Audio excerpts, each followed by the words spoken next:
उसने कहा यार ये क्या मामला है, तुम साल में एक मर्तबा लोगों को खाना खिलाते हो, पैसा तकसीम करते हो, दौलत लुटाते हो। उसने कहा कि तुझे पता नहीं, आज ये हमारे बड़े पीर की 11वीं शरीफ है। क्या बात है, वाह वाह वाह। बड़े पीर की 11वीं शरीफ है। का मिलता क्या है? का जो उनकी 11वीं करता है वो जहन्नम की आग से महफूज हो जाता है, सुभान अल्लाह, सुभान दोज़ख की आग से महफूज हो जाता है। उसने कहा मुझे बता तो सही, अगर मैं भी 11वीं करूंगा तो क्या मैं भी जहन्नम की आग से महफूज हो जाऊंगा? मुसलमान ने कहा था तूने हमारे मेहरबानों को जाना नहीं है, हमारे वलियों को पहचाना नहीं है। इनकी बारगाह में जात नहीं देखी जाती, दिल देखा जाता है, दिल देखा जाता है। उनकी 11वीं करना तेरा काम है, तेरी बख्शिश कराना ये बगदाद वाले का काम है। इतना मुसलमान ने कहा। उस गैर मुस्लिम ने भी 11वीं शरीफ पे दौलत लुटाना शुरू कर दी, खर्च करना शुरू कर दिया। अल्लाह अकबर, दौलत लुटाता रहा, 11वीं शरीफ मनाता रहा। अलबत्ता वो दिन भी आ गया जिस दिन उसको मरना था। एक दिन उसका इंतकाल हुआ। जब इंतकाल हुआ उसके बिरादरी के लोगों ने उसको कब्रिस्तान की बजाय शमशान घाट में पहुंचाया। ले जाने के बाद उसको लकड़ियां लगाई गई, चिता पर लिटाया गया, आग लगाई गई है। अब आग है कि उसको जला नहीं रही है। घी डाला डाला गया, आग ने नहीं जलाया। तेल डाला गया, आग ने नहीं जलाया। सब परेशान थे। आखिर माजरा क्या है? किसी ने कहा इसके यारों से पूछो, इसके दोस्त बताएंगे आखिर ये जल क्यों नहीं रहा है। लोग परेशान थे। उसके बाद किसी ने कहा था बताओ तो सही इसका यार कौन है। तब किसी ने बताया ये किसी मुसलमान से दोस्ती करता था। जब पता चला इसका दोस्त कोई मुसलमान है, उसके बाद उससे पूछा बता क्यों नहीं जला रही है। तो उसने कहा तुम नहीं जानते, ये बगदाद वाले से प्यार करता है। जब मौत का वक्त आया था तो इसके सामने बगदाद वाला गौस आया था, वो कलमा पढ़ा के गया है। एक तेल तो क्या है, तुम ना कोई केमिकल लगा दो, इसे आग जला नहीं सकती, इसलिए कि इसने दामन बगदाद वाले का थामा है। जो उनका दामन थाम लेता है तो ताकत लगी तो उसके आग जला सकते। क्या बात है, वाह। नारे तकबीर, नारे रिसालत, मसलके आला हजरत उलमाए अहले सुन्नत मुफ्ती हम्माद साहब किबला। नारे तकबीर, नारे रिसालत, वाह वाह, बहुत खूब। तवज्जो है आपकी? अल्लाहु अकबर। अगर उनका दामन गैर मुस्लिम थाम ले तो बेड़ा पार हो जाता है। जो सारी जिंदगी बगदाद वाले के 11वीं खाते रहे, मुझे बताओ उन्हें गौसे पाक कैसे नजरअंदाज कर सकते? क्या बात है, वाह वाह वाह वाह। और गौसे पाक है कौन, कितनी शान वाले? अल्लाह अकबर। मेरे गौस की शान तो ये है, आप खुतबा इरशाद फरमा रहे हैं, तकरीर फरमा रहे थे। तकरीर के दरमियान में चील आकर के आवाज करने लगी और खलल पड़ गया गुफ्तगू में। कुछ लोग उसकी तरफ मुतवज्जे होने लगे। गौसे पाक की जुबान से निकल गया तू क्या है, तुझे मौत आ जाए। इतना कहना था, पट से जमीन पे गिरी। ये नहीं गिर के खत्म नहीं हुई, खत्म हो के गिरी थी। इसलिए कि गौसे पाक ने कह दिया था तू कौन है, क्या है, तुझे मौत आ जाए। तकरीर खत्म हुई। जब निकले तो रास्ते में परिंदे को मरा हुआ पाया। आपने फरमाया ये परिंदा कैसे मर गया? किसी ने कहा हुजूर तकरीर के बीच में आपकी जबान से निकल गया था। तुझे क्या हो गया, तुझे मौत नहीं आ जाती? आपने ठोकर मारी। फरमाया जा उड़ जा, तुझे मारना मकसद न था। इतना कहने की देर थी वो परिंदा हवाओं में उड़ जाता। क्या बात है, सुभान अल्लाह। अल्लाह अकबर। तुम उस गौस की 11वीं करने बैठे हो, खुदा की कसम जरा सोचो तो सही। उसके वालिद भी शान वाले हैं, वालिदा भी कितनी शान वाली है, जरा गौर करना प्यारे। वालिद का नाम अबू साले है। पूरी रात खड़े होकर कयाम में गुजारते हैं, पूरा दिन हालत रोजा में गुजारा करते हैं। एक दिन हालत थी रोजे की, भूख की शिद्दत थी, कई दिन से कुछ नहीं खाया था। दरिया के किनारे पे गए ताकि थोड़ा सा पानी पिए और अपने रोजे के अफ्तार कर ले। बैठे थे दरिया के किनारे पे, आपने पानी पिया, अचानक देखा सेब आ रहा है, आपने हाथ बढ़ाया, सेब को उठाया, भूख की शिद्दत थी, खा लिया। अल्लाह अकबर, सेब का खाना था। जैसी सेब हलक से नीचे आया है, दिल में हलचल हो जाती है, दिल आवाज देता है, अबू साले तूने सेब खा लिया है। मालिक से पूछा नहीं था, अगर इससे खून का कतरा बन गया तो बता फिर खुदा को कयामत में क्या जवाब देगा। अल्लाह अकबर, इस ख्याल का आना था कि दिल बेचैन हो जाता है, फिर ख्याल आता है, चल चल के इसके मालिक से पता करते हैं, पूछते हैं इसका मालिक कौन है, उसकी तलाश में निकल पड़ते हैं। मुझे बता तो सकी, तुम लोगों की जायदाद हड़प कर जाते हो, कभी दिल पे एहसास तक नहीं होता है, यतीमों के माल हड़प लेते हैं, कभी दिल पे ख्याल तक नहीं आता है। और इन दुकानदारों, अल्लाह भला करे तुम्हारा, इनके बाट जाकर के तोलो तो 1 किलो के बाट में 900 ग्राम वजन होता है। ये बिजनेस करने वाले लोग लोगों की आंखों में धूल झोंकने के बाद अपना बिजनेस किया करते हैं। तुमसे किसने कह दिया कि खरीदार को खबर नहीं है? तू क्या समझता है? अगर खरीदने वाला खबरदार नहीं है तो सुन ले, मदीने वाला मुस्तफा खबरदार है, जिसने पैदा किया है वो खुदा खबरदार है। अगर चाहता है तेरे घर में बरकत हो तो धोखा ना दे, धक्का दे दे, किसी के साथ बुरा ना कर, हर के साथ भला कर। खुदा की कसम, जब तू दूसरों के साथ भला करेगा, पैदा करने वाला खुदा तेरे साथ भला करेगा। वाह वाह वाह वाह, क्या बात है, वाह वाह, बहुत खूब, माशाअल्लाह। दिन दहाड़े चोरियां बात कर है, रहे वाह हैं। मार्केट में जाना, आप कपड़े की दुकान पे इतनी लाइटें लगा रखी हैं, अंधा बना के बेच रहे हैं कपड़े को। जी जी, हक बात है, लोगों की आंखें फोड़ के कपड़ा बेचा बेशक, और दुकान पे लिख दिया हाजा मिन फजल रब्बी, यही बात है। ये मेरे रब के फजल से है। पूरी जिंदगी लोगों के हक खाते रहे, बिल्डिंग बनाई, लिख दिया हाजा मिन फजल रब्बी। शर्म नहीं आई? और तेरी ऐसी बिल्डिंग पे लानत जो किसी का दिल तोड़ के बनी हो। अल्लाह की रहमतें बिल्डिंग नहीं देखा करती, अल्लाह की रहमतें तो नियतें देखा करती है। अगर दिल साफ होते हैं तो उसकी रहमतें छप्पर पे बरस आती हैं, अगर दिल साफ नहीं होते हैं तो उसकी रहमतें बिल्डिंगों को ठोकर मारती हैं। वाह वाह वाह, क्या बात है, वाह वाह। जवानों, सोच बदलो अपनी और अहद करो हलाल रोजी खाएंगे। बोलो इंशाअल्लाह। इंशाअल्लाह हलाल रोजी तलाश करो, अपने बच्चों को हलाल रोजी खिलाना। आज बिना सोचे समझे हराम लुक़मे खिलाए हमने, और उसके बाद कहते हैं बेटा जूता लेके सामने खड़ा है, बता खिलाया क्या था, कमाई कहां से की थी, किसी का हक मार के तो नहीं लाया था। और दुकान पे लिख देते हैं कि साहब खरीदा हुआ माल वापस नहीं होगा। क्यों? इसलिए कि घर जाके ऐप पता चल जाएगा। हजरत इमाम आजम अबू हनीफा रहमतुल्लाहि तआला अलैह, जिनकी हम पैरवी करते हैं, उनकी कपड़े की दुकान थी। किस चीज की? कपड़े की दुकान। कपड़े की दुकान। एक दिन बादल हो गया, बादल जब होता है अचानक अंधेरा हो जाता है, और उस वक्त लाइट का तो दौर नहीं था, चरागों का दौर था। वो अंधेरा हो गया, आप दुकान बंद करके असर से पहले जाने लगे। किसी ने कहा हजरत अभी तो शाम भी नहीं हुई है, इतनी जल्दी दुकान बंद कर दी। आप कहने लगे अब दुकान में अंधेरा है, कपड़ा साफ नजर नहीं आ रहा है। कहने लगे कहीं अल्लाह का कोई बंदा आया और धोखे में घटिया माल को अच्छा समझ के ले गया, तो फिर मैं अपने रब को कयामत में कैसे मुंह दिखाऊं। वाह, क्या ये सोचे हैं हमारी? हमने तो बल्ब ही इसलिए लगाए कि लोग अंधे हों और उठा के ले जाएं। नो का माल सीधा 90 में बिक रहा है। अभी लॉकडाउन लगा था, सबने देखा होगा। मुसलमान तेरी सोच के बारे में सोचता हूं मैं। दुकानों पे सौदे महंगे कर दिए, जी जी, और हमने इतने फायदे हासिल किए कि गरीब तरस गए एक चीज के लिए, और हमने फायदा कमाने के लिए वो गरीब को न दिया। कैसे कहते हो हम मोमिन हैं? ये ईमान का हिस्सा है, इसे ईमान कहते हैं।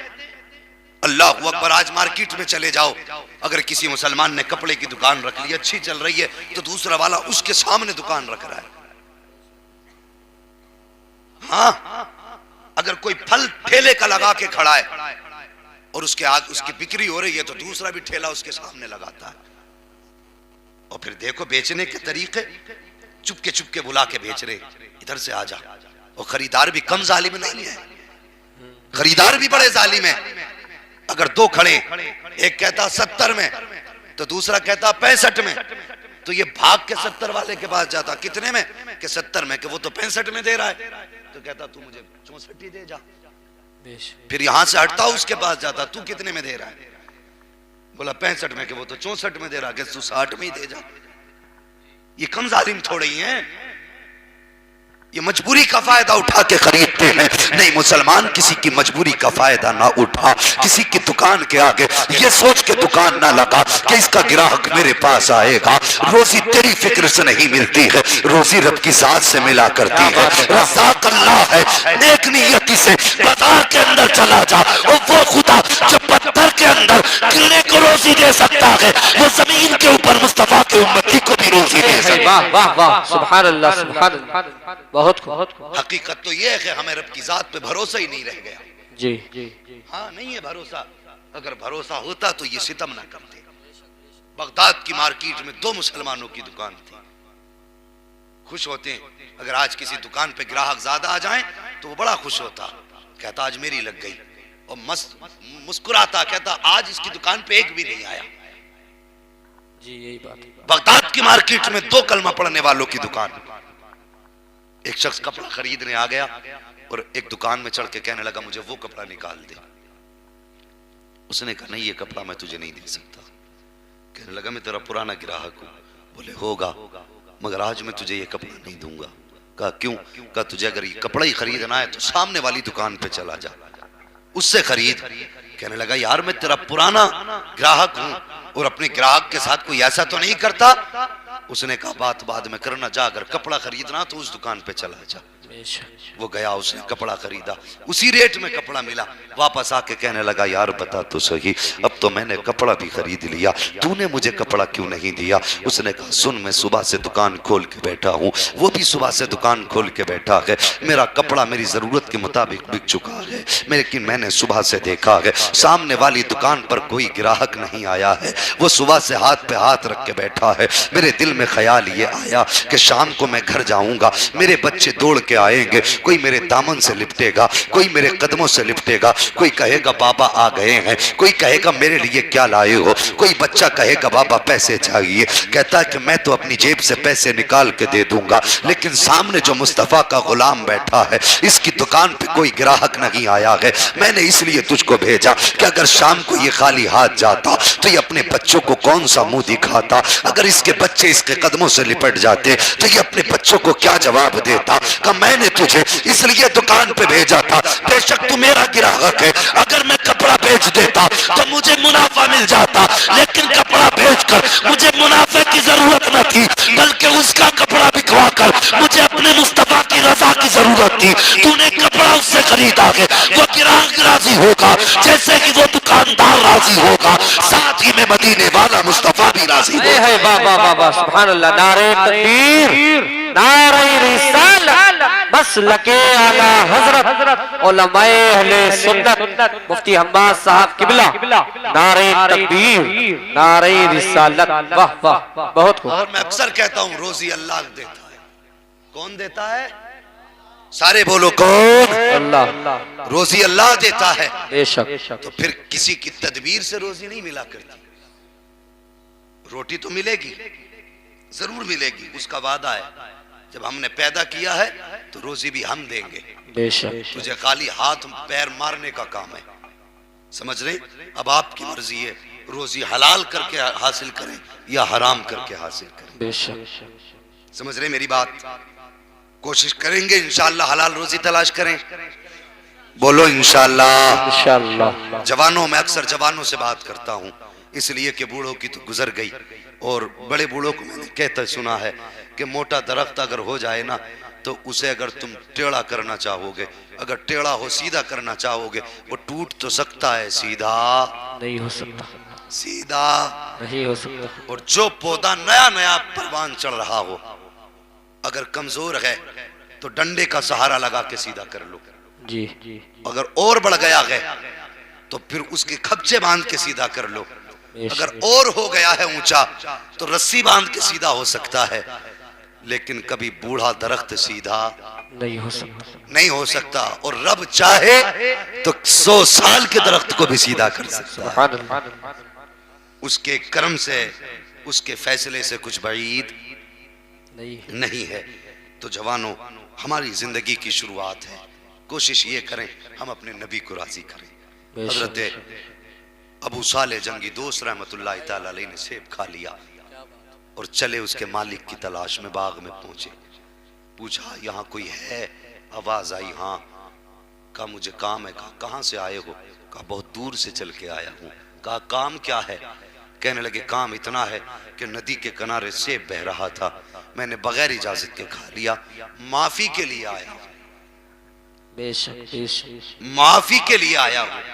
अल्लाह अकबर, बिना इजाजत खा लिया, माफी के लिए गए। तुमने कुछ लोगों को बाजार में देखा होगा, ठेलों के पास टहलते रहेंगे, बगैर पूछे यूं उठाया, मुंह में लिया, क्या रेट है भाई? कि नहीं इतने को नहीं, इतने को नहीं, इतने को दे। कुछ अल्लाह के बंदे ऐसे हैं कि टहल टहल के बाजार में पेट भर लेते हैं। जी जी, खरीदते कुछ नहीं, खाली रेटों में ही काम कर लेते हैं। ये इजाजत नहीं है तुम्हें इस्लाम की तरफ से,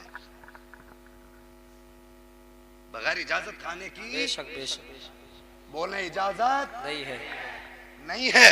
और मेरी तकरीर को इस नियत से सुने कि अमल करेंगे। मैं मजे के लिए नहीं, मेरा गला बैठा है, मैं मेहनत इसलिए कर रहा हूँ। हुजूर के आशिक बैठे हैं, कुछ बातें हुजूर की इनके दिल तक उतार जाऊं, ताकि कल जब ये खाना खाएं तो पहले ख्याल करें जैसे हुजूर खाते थे वैसे ही खाना खाना। क्या बात है, वाह वाह, सुभान अल्लाह। सिर्फ ये सोच के मेहनत कर रहा हूँ और उम्मीद है कि इंशाअल्लाह मेरा रब मेरी मेहनत का अज्र जरूर देगा। सबको नहीं, कम से कम 10 को तौफीक देगा कि वो जरूर मुस्तफा के इश्क में डूब करके हुजूर की सुन्नतों पे अमल करेंगे। कम से कम इतना तो कर लेना, हराम की रोजी नहीं खाना है। हाँ, और जवानों, अक्सर हमारे शौक हमें हराम की तरफ लेके जाते हैं। जी, हमारे शौक, हमारी माँ बहनें भी बातें सुन रही होंगी घर में बैठी हुई। तुमसे गुजारिश है, खुदा का वास्ता कभी अपने शोहर से ऐसी फरमाइश न करना जो उसकी हैसियत से ज्यादा। हाँ, अक्सर ऐसा होता है, औरतें कहती हैं जैसे प्रधान की बहू ने सूट पहना वैसा मुझे चाहिए। वो मर्द मर्द होता है, अपनी इज्जत के लिए मर तो सकता है लेकिन अपनी इज्जत का सौदा नहीं कर सकता। अगर आन पे बनाती है, इज्जत पे बनाती है, तो फिर ये जान की भी परवाह नहीं करता है। तुझे खुदा का वास्ता, अगर तेरे शोहर की जो कमाई है हफ्ते की 2000 है, 8000 है, तो अपने शोहर से 10,000 के सूट की फरमाइश ना कर, अपने शोहर की रजा में राजी हो जा। उससे कह दे मेरे सरताज जो तू ला देगा वो मेरी सर आंखों पर है। तू आज शोहर की मर्जी से सस्ता सूट पहन ले, कल कयामत के दिन मुस्तफा अपने हाथों से जन्नत की चादर अता फरमा देंगे। ये तेरी जिम्मेदारी है कि तू शोहर के फैसलों पे राजी रहे। अक्सर ऐसा होता है कि औरतों की फरमाइश पर लोगों के कदम बहक जाया करते हैं, जवानों के कदम बहक जाया करते हैं। नहीं जवान, अभी कुछ दिन पहले लॉकडाउन लगा था, गरीबी आई थी, कुछ लोगों ने प्याज का धंधा शुरू कर दिया, कुछ सूद पे उतर आए, किसी ने हराम बिजनेस शुरू कर दिया। मेरे भाई, अगर मुसीबत आई थी, तुझे हराम की तरफ कदम नहीं बढ़ाना था, तुझे 2 कदम बढ़ा करके अल्लाह के घर में जाना था, सजदा करना था और सिर्फ दुआ सुबह देते और कहना था या अल्लाह पैदा तूने किया है, रोजी भी तू देगा, मेरे मालिक मेरे बच्चे फाके से हैं, बता रोजी कहां से आएगी। दुआ सुबह देता, मेरा ईमान कहता है तू घर बाद में आता, रिस्क का इंतजाम तेरे घर पे खुदा है। वाह वाह वाह वाह वाह, सुभान अल्लाह, बहुत क्या बात है। जरूरी है सबसे पहले हलाल रोजी, बेशक बेशक जी, हलाल रोजी की तरफ आए, हलाल रोजी कमाएं। बस वक्त बहुत ज्यादा नहीं है भाई, इंशाअल्लाह मगर मेरी बात सुन ले। अगर आपसे खता हो जाए तो माफी मांग लिया करो भाई से, जी शर्म की बात नहीं है। अगर भाई भाई के आगे झुक जाए, शर्म की बात नहीं है। और मैं उस कौम से आज बात कर रहा हूँ, अल्लाह की कसम तकलीफ होती है। आज गौसे पाक का उर्स कर रहे हैं यहाँ बैठकर। जी जी, किसका? गौसे पाक का। ये उर्स ही है 11वीं उनका, ये उनकी 11वीं, उनका उर्स ही समझिए, उनका उर्स कर रहे हैं। और बड़ी तकलीफ मुझे हुई, मुझे लोगों ने बताया आज 3 दिन हो गए इस बस्ती में आपने तमाशे वालों को बुलाया। मेरे भाई मैं दुश्मन नहीं हूं आपका, मुझे बताइए हुजूर को मुंह दिखाना है कि नहीं? जी बोले जरा, दिखाना है कि नहीं दिखाना? दिखाना है। जब हुजूर को मुंह दिखाना है तो मुझे बताओ कौन ऐसा है जिसके घर में बहन या बेटी या माँ मौजूद ना हो? बेशक हम में कोई है ऐसा? हर कोई ऐसा है जिसके घर में बहन होगी, बहन नहीं होगी तो बेटी होगी, बेटी नहीं होगी तो माँ जरूर होगी। जी कोई जी ऐसा नहीं जिसका इन तीनों रिश्तों में किसी से कोई रिश्ता ना मिलता हो। बेशक मुझे बता तो सही, अगर नाचने वाली बेगैरत है, तू तो मुस्तफा का गैरतदार उम्मती है, तू तो मुस्तफा का हया वाला उम्मती है। आज तुम किसी की बेटी को स्टेज पे बैठा के नचाओगे तो याद रखना उस वक्त तक मौत नहीं आएगी जब तक तेरी बेटी गैर महरम के सामने नाच नहीं लेगी। जी ये याद रखना। आज तुम किसी की बेटी को अगर अपनी निगाहों के सामने रखकर उसके हुस्न का तमाशा देखोगे तो तुम उस वक्त तक नहीं मर सकते जब तक दुनिया तुम्हारी बेटी के हुस्न का तमाशा ना देख लेगी।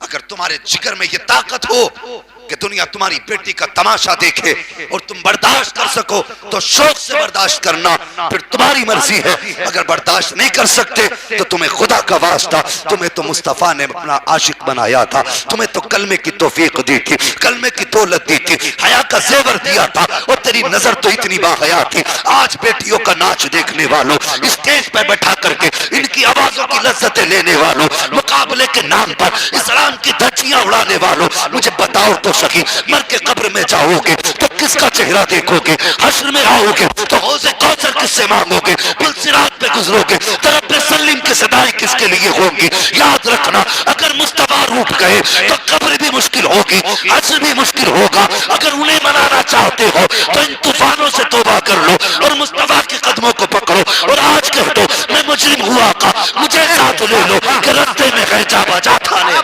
नारे तकबीर, नारे रिसालत, मसलके आला हजरत, शाने गौसे आज़म, नारे तकबीर। वाह, बहुत खूब। मुझे बता तो सही, मैं क्या कहूं? मुझे सच्ची बात बता, तुम्हारे गांव में कितने आईपीएस अधिकारी हैं? मुझे बताइए, कितने आईएएस अधिकारी हैं? बताइए, कितने इंजीनियर हैं? मैं पूछ रहा हूं आपसे, है कोई? और जिस कौम के अंदर एक इंजीनियर बनाने की औकात ना हो, उसे हया नहीं आती, वो नचनियों पे खड़े होकर के नोटों की गड्डी लुटाए। किस चीज पे इतरा रहे हो? आज तेरी मेरी औकात ये है, अगर हवलदार आ जाता है तो हमारे पसीने छूट जाते हैं, अगर दरोगा आ जाए तो पेशाब निकल जाता है, अगर ऐसो आ जाए तो हार्ट अटैक हो जाता है। ये औकात क्यों बनी? इसलिए कि हम जाहिल रह गए हैं, तालीम रखी है, जो काम अय्याशियों में पैसे लुटाती रखी, फिर तरक्की उसका मुकद्दर नहीं होती है। अगर तरक्की चाहते हो, अय्याशियों के दरवाजे बंद करो, अय्याशियों के दरवाजे बंद करो, जो लाखों रुपए तमाशे में लुटाते हो, एक बेटे को खड़ा करो, उसको आईएएस अधिकारी बना लो, खुदा की कसम तुम्हारी भी इज्जत हो जाएगी, मुसलमान सोसाइटी की भी इज्जत। वाह वाह वाह वाह, क्या बात है, बहुत खूब। कभी सोचा इस तरक्की के बारे में? कभी नहीं। हमें मेला याद रहता है कि कितने दिन रह गए मेले के, अब किसे बुलाना है नाचने के लिए। वो भाई कभी ये भी देख लिया करो कि किसका बच्चा पढ़ रहा है नहीं पढ़ रहा है। बेशक। और मैं तो अक्सर ये फिक्र देता हूं, कौम मेरी आगे बढ़े, और आगे बढ़ने के लिए हाथों में अब तोप की जरूरत नहीं, अब बम और बारूद की जरूरत नहीं, अब जंग गोला बारूद की नहीं, अब जंग कलम की रह गई है। जिसके हाथ में कलम होगा वो कौम आगे जाएगा। बेशक बेशक। क्या इन 5 सालों में कुछ अकल नहीं आई? कितने मुसलमान मौत के घाट उतार दिए गए और तुम अब भी तमाशों में डूबे हो? क्या ज़मीर बिल्कुल नहीं जागा? कुछ अपने बारे में हमने नहीं सोचा? हमारी तो कट गई, इन बच्चों का मुस्तकबिल क्या होगा मुझे बताइए। इनकी हिफाजत की कोई गारंटी है?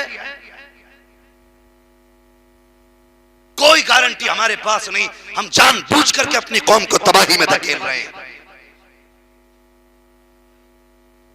मेरे भाई, अल्लाह तौफीक दे। ऐद करो, समझाओ हमारे भाइयों को जो गलत राह पे जा रहे हैं, रोकिए उन्हें, प्यार से रोकिए, गाली देने की जरूरत नहीं। हाथ पकड़ के इतना पूछ, बताओ उम्मती किसका है? वाह वाह वाह, सिर्फ इतना पूछो, उम्मती किसका है? गौर करना, मैं बताऊं कितनी शान वाले हैं। मैंने कहा था माँ के पेट से वली हैं सरकार गौसे पाक, बल्कि आलम अरवाह से ही वली हैं गौसे पाक। बात समझना मेरी। तो एक बुजुर्ग का गुजर हुआ। पहले के बुजुर्ग बड़े अच्छे थे, बच्चों को सलाम करके गुजरते थे। आज अगर इमाम सलाम ना करे मुतवल्ली को, अगले दिन छुट्टी हो जाती है। जी सलाम नहीं करके गया, बिस्तर बंधवा दो भाई इसका, यार सलाम नहीं किया मुझे। 4 आदमी बैठे थे, निकल के तो वो जा रहा था। ये सोच है। मगर वो अल्लाह वाले कैसे थे, बच्चों को सलाम कर डाला। भाई अगर कोई दिक्कत हो तो मेहरबानी करके बता दे। हाँ तवज्जो कीजिए जरा। गुजर के जा रहे थे, सलाम किया, सारे बच्चों ने कहा वालेकुम अस्सलाम। मेरे गौस ने 2 मरतबा कहा वालेकुम अस्सलाम वालेकुम अस्सलाम। बात समझ में आई? या तो बहुत अच्छी याद है आपको, या फिर समझ में नहीं आई। लेकिन अगर बहुत अच्छी याद है तो मैंने कहा था बरकत के वास्ते। लेकिन बताना मैं ये चाहता हूं, उनकी जिंदगी देखिए। बुजुर्ग सलाम कर रहे हैं बच्चों को, सबने कहा वालेकुम सलाम वालेकुम सलाम। मेरे गौसे पाक ने जब 2 मरतबा जवाब दिया ना, तो वो बुजुर्ग ठहर गए, वो भी वली थे। जब ठहर गए ना, फरमाने लगे बेटे मैंने बच्चों को सलाम किया, सबने 1 बार जवाब दिया, बेटे तुमने 2 बार जवाब क्यों दिया? सरकार गौसे पाक फरमाते हैं बाबा जाइए आप अपना काम कीजिए, हमें अपना काम करने दीजिए। ये कोई ज्यादा उम्र की बात नहीं है, ये बस तकरीबन 3-4 साल की उम्र की बात है। वो आए बुजुर्ग, उंगली पकड़ ली, हाथ पकड़ के कहने लगे बेटे जब तक बताओगे नहीं जाऊंगा नहीं। वजह क्या है? अल्लाह अकबर। सरकार गौसे पाक ने यूं चेहरा देखा, मुस्कुराए, बाबा जी बेटा पूछोगे? कहा हाँ। उंगली पकड़ के वहां लाए जहां पे ऊंचा सा टीला था। उसके बाद फरमाते हैं वो आपको बस्ती नजर आ रही? कहा हाँ। का वो घर नजर आ रहा है? कहा हाँ। का याद कीजिए कि आप आज से तकरीबन 4 साल पहले इस बस्ती के पास से गुजरे, बस्ती से गुजरे थे? कहा हाँ गुजरा था। का उस सामने वाले घर से भी गुजरे थे? कहा हाँ गुजरा था। क्या आपने उस घर के दरवाजे पे सलाम किया था? कहा हाँ। क्या सोच के सलाम किया था? मैंने ये सोच के सलाम किया था सैयदों का घराना है, कुछ दुआ लेके चला जाऊं। अल्लाह अकबर। सरकार गौसे पाक फरमाते हैं जब सलाम किया था तो कोई जवाब मिला था कि नहीं मिला था? का नहीं बेटे कोई जवाब नहीं मिला। तो तुम्हारे दिल में ये ख्याल आया था कि बताओ सैयदों के घर से दुआ तक ना मिल सकी? का इतना ख्याल आया था? कहा हाँ आया था। अल्लाह अकबर। जैसे इतना सुना ना, उन बुजुर्ग ने कहने लगे बेटे तुम्हारी उम्र कितनी है? कहा बाबा ये ना पूछ उम्र कितनी है। कहा बेटे फिर बता तुम्हें कैसे पता? सरकार गौसे पाक फरमाते हैं बाबा याद करो जब आप उस दरवाजे से गुजरे थे उस वक्त अब्दुल कादिर माँ के पेट के अंदर मौजूद था, और जब तुमने सलाम किया था तो मैंने अपने कानों से तुम्हारे सलाम का जवाब सलाम सुना था। मेरे दिल में ख्याल आया कि मैं तुम्हारे सलाम का जवाब दे दूं, लेकिन फौरन मुझे दूसरा ख्याल आया अगर मैंने जवाब दे दिया तो मेरी माँ डर जाएगी। कहा हजरत जी माँ के डर से मैंने आपको सलाम का जवाब नहीं दिया था, इतना सुनना था। वो बुजुर्ग हैरत से देखने लग जाते हैं। सरकार गौसे पाक फरमाते हैं अब सुन लीजिए हजरत, एक सलाम का जवाब तो उस दिन दिया है जो तुम सैयदों पे कर्ज करके गए थे, और एक जवाब आज का दिया है जो आज तुम महफिल पे सलाम करके जा रहे हो। इतने बड़े वली हैं सरकार गौसे पाक। और उसके बाद अम्मी से कहते अम्मी हम पढ़ना चाहते हैं। क्या कमी थी विलायत की इनके दामन में? कोई कमी थी? सरकार गौसे पाक से पूछा गया आपको ये कब पता चला कि आप वली हैं? तो आप फरमाते हैं मुझे तब पता चला जब मैं मदरसे गया तो मुझे आवाज आ रही थी लोगों अल्लाह का वली आ रहा है इसे रास्ता दे दो। फरमाते हैं उस वक्त पता चल गया था मैं वली। आप इल्म दीन सीखने गए, मशक्कतें उठाई, इल्म दीन सीखा, और सीखने के बाद अल्लाह अकबर फरमाते हैं दरस्तुल इल्म हत्ता सिरतु कुतबा, मैंने इतना दीन सीखा, इतना इल्म सीखा कि अल्लाह ने मुझे कुतुब बना दिया। कितनी बड़ी बात मेरे गौस ने कही, अल्लाह ने मुझे कुतुब बना दिया, हत्ता सिरतु कुतबा, यहां तक कि मैं कुतुब हो गया। ये इल्म दीन की बरकत है। हम अपने बच्चों को पढ़ाने मदरसे में 1 घंटे के लिए भेज के कहते हैं मौलाना जरा जल्दी छुट्टी कर देना, इसे ट्यूशन के लिए जाना है। 6 घंटे स्कूल में, 1 घंटा मौलवी के पास, फिर 6 महीने बाद कहते हैं मौलाना पढ़ाया ही क्या है? 1 घंटे में बताइए कोई ऐसी दरसगाह हमें भी बता दो जहां 1 घंटे में बुला करके कुतुब और वली बना दिया जाता। वक्त दीजिए दीन के लिए, ये हमारे लिए बड़ा जरूरी है। और जब वक्त होगा ना तो फिर अखलाक सजेंगे, अखलाक अच्छे होंगे। और कितने अच्छे अखलाक होंगे मेरे गौसे पाक। बस इन्हीं की सीरत से कुछ बातें आपके बीच रख के मैं बात खत्म कर लूंगा। मेरे सरकार गौसे पाक की सीरत देखिए, आज अपने हालात का जायजा लें। 11वीं शरीफ का लंगर होता है, लड़ जाते हैं प्लेटों के चक्कर में, मेरी तूने प्लेट ही तोड़ डाली। हाँ, बांटने वाले के कपड़े नोच लेते हैं। अरे मैं पक्का 11वीं वाला हूं भाई।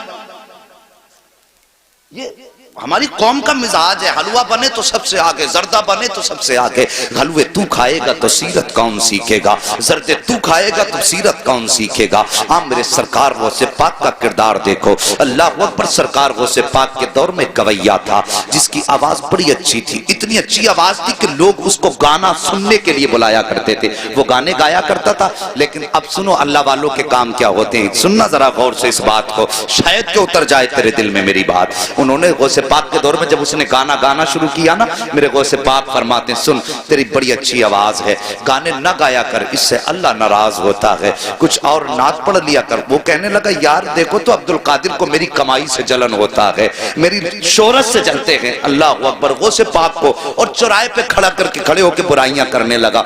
आज भी कुछ लोग होते हैं ना, उनसे कह दो कि साहब ये काम ना करो तो कहते हैं नहीं जी तुम तो मेरी बुराई मुझसे जलते हो, मेरी तरक्की से जलते हो। अल्लाह अकबर। ऐसे ही उसने जवाब दिया। वक्त गुजरता गया, लोगों में उसकी बड़ी मकबूलियत हुई। वो पैसे कमा के लाता था, घर वाले खाना खिला देते थे, लाता था खिला देते थे। लेकिन याद रखो हर चीज की एक उम्र होती है। और साहिब कभी ये सोच के गुनाह न किया करो कि बुढ़ापा आएगा तो तौबा कर लेंगे, अभी तो जवानी है, अभी तो देखा ही क्या है। नहीं जी, उम्र के किसी भी हिस्से में मौत आ सकती है। किस्मत वाले होते हैं जिन्हें बुढ़ापा हाथ आ जाता है। अब तो देखा कि सफेद बालों वाले बिस्तर पे लेटे रहते हैं और जवान लोगों के जनाजे घरों से हमने उठते देखे हैं। यार मौत की तैयारी कर लो, मौत की तैयारी कर लो। अल्लाह के बंदो मौत को दूर न जानो, मौत हमारा पीछा कर रही है। हम मौत से भाग रहे हैं लेकिन मौत हमारे पीछे है, एक दिन आके हमें पकड़ लेगी। अल्लाह अकबर। सरकार को सिपाक फरमाते हैं सुन तू तौबा कर ले। उसने कहा नहीं तुम जलते हो मेरी तरक्की से। वक्त बदला, गले में अब उसके बुढ़ापे के असर आए, आवाज दबने लगी। लोगों ने उसको बुलाना शुरू कर दिया। लोगों ने जब उसको बुलाना शुरू कर दी, बंद कर दिया, जब आवाज खत्म हुई लोगों ने बुलाना बंद किया, पैसा खत्म हुआ, घर वालों ने खाना खिलाना बंद किया। कुछ दिन तक पैसा रहा, घर वाले खिलाते रहे। लेकिन जब पैसा बिल्कुल खत्म हुआ, घर वालों ने उसको खाना देना बंद कर दिया, अपनों ने मुंह लगाना बंद कर दिया। जब अपनों ने मुंह लगाना बंद कर दिया, फटे कपड़े हो गए, मैला लिबास हो गया, कोई खिलाता नहीं था, मक्खियां बदन पे भिनकने लगी, कोई पास नहीं बैठाता था, जाके कब्रिस्तान में जाके बैठ गया। सोचने लगा एक दिन यहीं पे आना है, हो सकता है कोई मुझे कांधा ना दे। ये सोच करके कब्रिस्तान जाकर के बैठा, दुनिया मुखालिफ है, कोई कांधा नहीं देगा, मरूंगा तो यहीं रह जाऊंगा। लेकिन अल्लाह अकबर, एक दिन उसी कब्रिस्तान के पास से मेरे सरकार वो से पाप का गुजर हो जाता है। और वो करीम इब्ने करीम जो ठहरे, वो सखी इब्ने सखी जो ठहरे, अल्लाह अकबर, जैसी कब्रिस्तान के पास से गुजरे वही लिबास उसका पुराना है, मक्खियां उसके बदन पे हैं। मेरे गौस ने कदम रोक दिए, गौर से देखा, देखने के बाद पहचान गए यार ये तो वही गवैया है जो चौराहे पे खड़े होकर मेरी मुखालफत किया करता था, जो चौराहे पर खड़े होकर के मेरी बुराई किया करता था। आप गए, अपने शागिर्द को बुलाया, बुलाने के बाद आपने कुछ पैसों की थैली दी और अपने शागिर्द के हाथ में देकर के कहा जाओ कब्रिस्तान चले जाओ, वहां पर एक गरीब बैठा हुआ है, उसको जाकर के ये पैसा रुपया जाकर के दे दो। अल्लाह अकबर। जैसी वो लेकर के चला, हो से पाक फरमाते नाम मत बताना किसने दिया है वरना वो शर्मिंदा हो जाएगा। आज अपनी जिंदगी का आप जायजा लीजिए। अगर ज़कात बांटते हैं तो कैमरे लगा के बांटा करते हैं, खैरात तकसीम करते हैं तो कैमरे लगा के तकसीम किया करते हैं। यार हमने कोई नेकी की तो अल्लाह को दिखाने के लिए की या बंदों को दिखाने के लिए की है? अगर दुनिया को दिखाने के लिए करते हो तो ये नेकी तुम्हारे मुंह पे मार दी जाएगी। अगर अल्लाह को दिखाने के लिए कर रहे हो तो फिर किसी की परवाह ना करो, कोई देखे ना देखे, बस ये सोचा करो कि या तो खुदा देखे या मदीने वाला मुस्तफा देख ले। और किसी की गुर्बत का तमाशा ना उड़ाया करो। आज लाइनें लगती हैं, रमजान का महीना आएगा, खैरात बांटेंगे दौलत वाले, ऐलान करेंगे उसकी तरफ से कंबल बट रहे हैं, वो गरीब जाके बैठ जाते हैं। शर्म नहीं आती? इंतजार कराते हो, आगे बढ़ो, वक्त बहुत कम है साहिब। मैं कहता हूं कोई भी काम करना हो अल्लाह की रजा के लिए किया करो, हमें मरना है, बस ये याद रखो, हमें हसनैन के नाना को मुंह दिखाना है। मौला अली का भी सामना करना है, साहिब उनका सामना करना है। किस मुंह से सामना करना, ये तुझे और मुझे सोचना पड़ेगा। सरकार को से पाक फरमाते हैं, जाके उसे बताना मत किसने दिया है। ये आया मुरीद लेकर के, आने के बाद कब्रिस्तान में इसी गरीब के हाथ में जाके जब थैली रखी ना, इसने यूं चेहरा उठाया और देख के आंखों में आंसू आ गए। कहने लगा, यार ये तो बता दे, पूरे शहर के अंदर किसी ने मुझे मुंह तक नहीं लगाया, कोई मुझे एक वक्त का खाना देने तैयार नहीं है। ये बता, ये इतना एहसान किसने कर दिया है? कौन है इतना मेहरबान जो मुझसे इतना प्यार करता है? शागिर्द कहता है, मुझे देने का हुक्म है, बताने का हुक्म नहीं दिया गया है। ये कह के शागिर्द जब चलने लगा, उसने कहा, ठहर, मुझे पता है।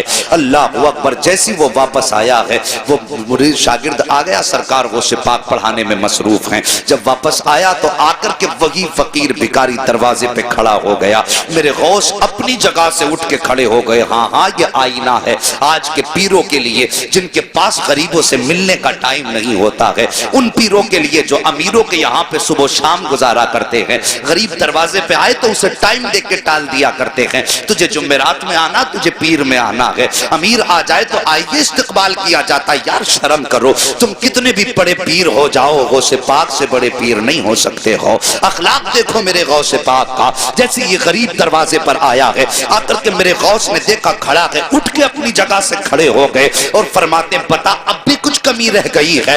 इतना सुंदर था, आंखों में आंसू आए, हिचकी भर के रोना शुरू कर देता है। मेरे गौस अपनी जगह से चले हैं। चलने के बाद उसके पास जाके खड़े हो गए।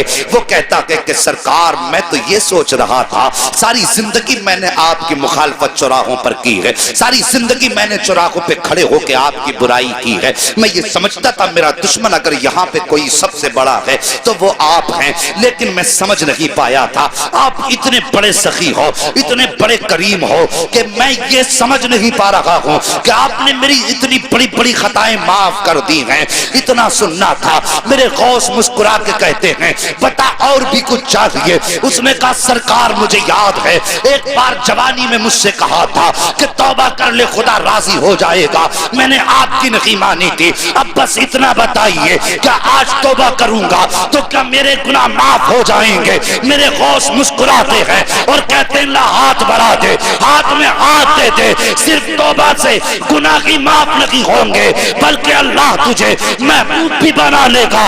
उसने इतना सुना है, तड़प के कहता है, सरकार क्या इतना बड़ा करम भी हो सकता है? मेरे गौस कहते हैं, हाथ बढ़ा दे, तौबा करना तेरा काम है और तुझको वली बना देना ये अब्दुल कादिर जिलानी का। नाराए तकबीर, नाराए रिसालत, उलमाए अहले सुन्नत, मसलके आला हजरत, जश्ने गौसुल वरा।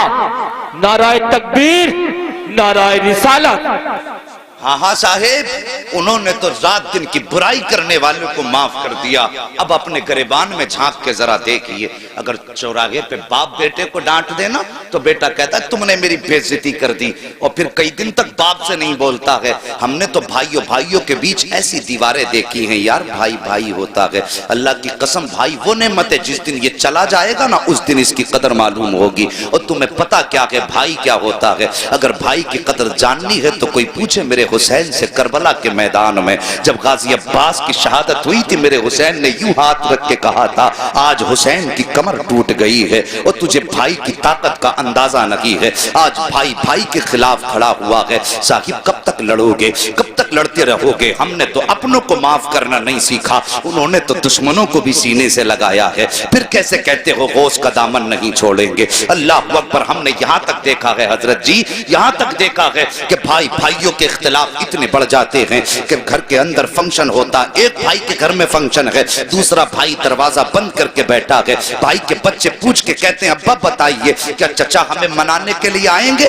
बाप के बच्चे मुंह जबान पे उन बच्चों के लिए कोई जवाब नहीं होता है। वो सोचता है हाँ कहता हूँ और भाई ना आया तो बच्चों को क्या मुंह दिखाऊंगा, और अगर ना कहता हूँ तो भाई बच्चे कहेंगे अब्बा जी आपके दिल में कोई कमी है। मगर जब बाप पूछता, बच्चे पूछते हैं भाई आएगा, तो बाप टाल दिया करता है। और यार तुम्हारे बच्चे जब खुशियां मनाते हैं, तुम्हारे भाई भाइयों की नाराजगी का नतीजा ये होता है कि तुम्हारे दरवाजे पर एक कुत्ता भी चूड़े चमार भी खा के चले जाते हैं। अगर तुम्हारे दरवाजे पे नहीं आया तो अपना भाई नहीं आया है। तुमने गांव के प्रधान को मनाने के लिए, अपने घर लाने के लिए अपने पैर की जूतियां तक तोड़ डाली हैं। अगर नहीं पहुंचे हो तो भाई के दरवाजे तक नहीं पहुंचे हो, एक बार उसके दरवाजे पे अगर चले जाते और जाके इतना कह देते भाई मुझसे गलती हो गई है, अल्लाह की कसम खा के कहता हूं जहां ये दुनिया के दौलत वाले तुमसे 70 चक्कर लगवाते हैं, ये तेरा अपना भाई है, एक बार दरवाजा तो खटखटा के देख लेता। और तूने कितनी भी बड़ी उस भाई के खिलाफ साजिश की थी,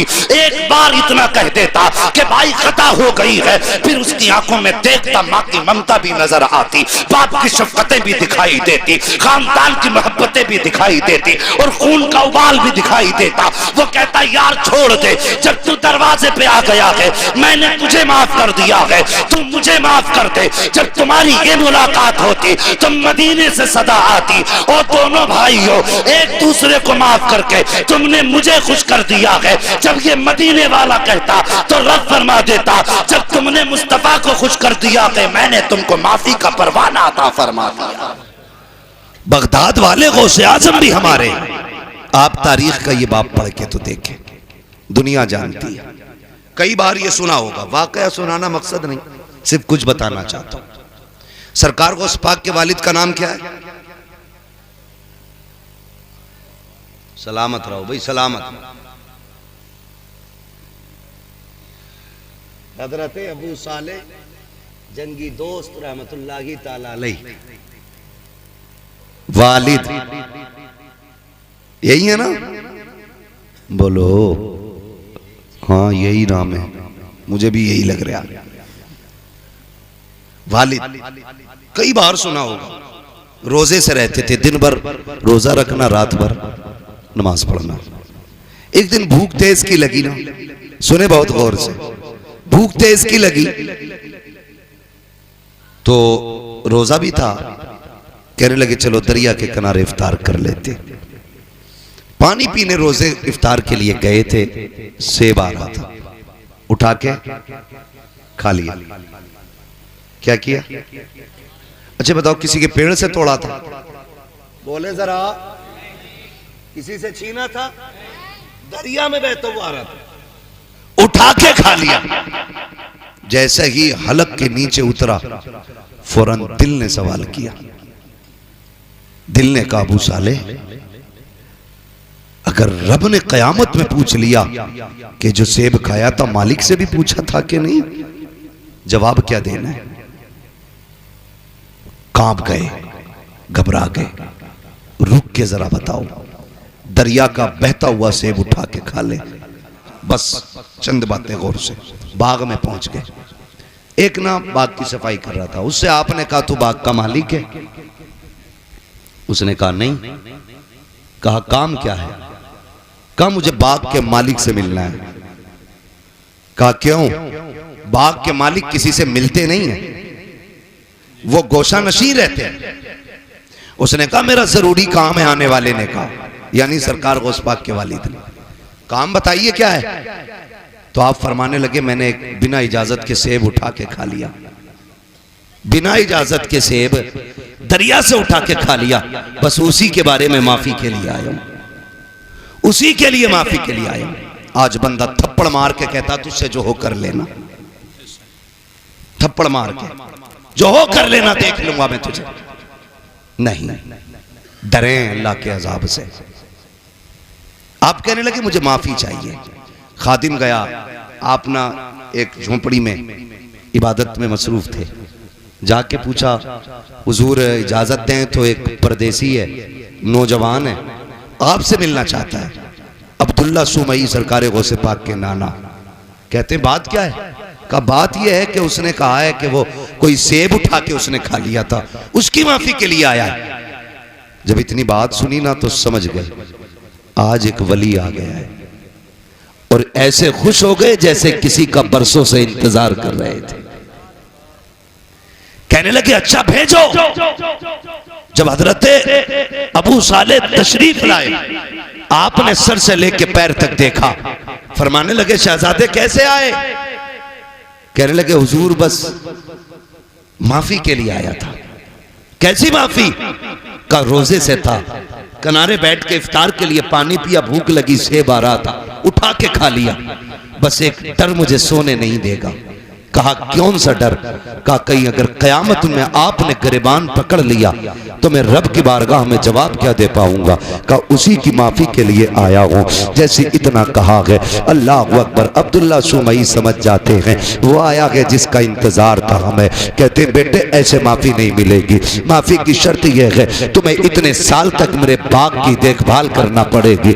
आपने कहा ठीक है माफी मिल जाएगी? कहा हाँ। आपने फिर शर्त मंजूर की, बाग की रखवाली करते रहे।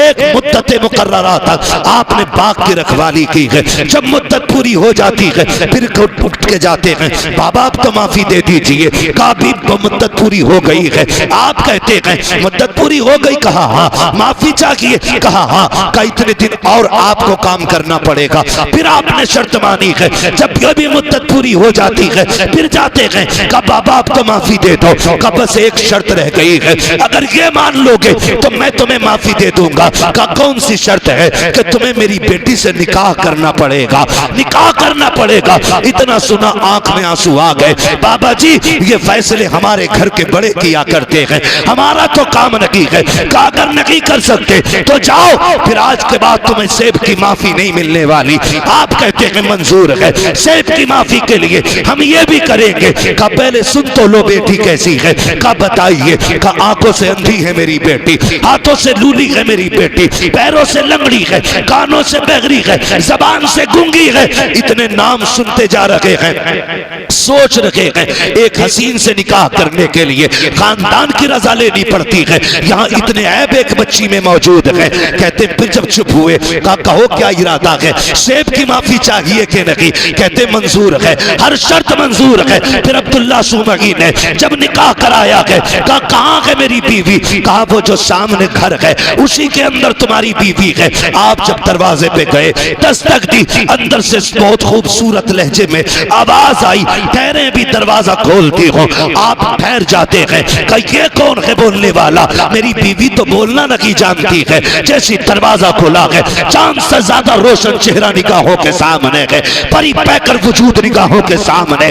देख के हैरत में है, सलाम किया जवाब मिला, वापस पलट आते हैं। बाबा किधर भेज दिया था? कहा क्यों? कहा वहां मेरी बीवी नहीं है, वहां तो कोई और बच्ची है। कहा क्यों? कहा उसकी आंखें भी मौजूद हैं, वो बात भी करती है, वो तो चल के आई है, हाथों से दरवाजा खोला है, मुस्कुरा के कहते हैं बेटे वही तो तेरी बीवी है। कहा ये कैसे हो सकता है? कहते नहीं बेटे तुम सुनो तो सही, मैंने आंखों का अंधा इसलिए कहा था कि उसने आज तक शरीयत के खिलाफ कोई चीज नहीं देखी है, आज तक गैर महरम को नहीं देखा। गूंगी इसलिए कहा था, कभी जबान से नाजायज जुमला नहीं कहा।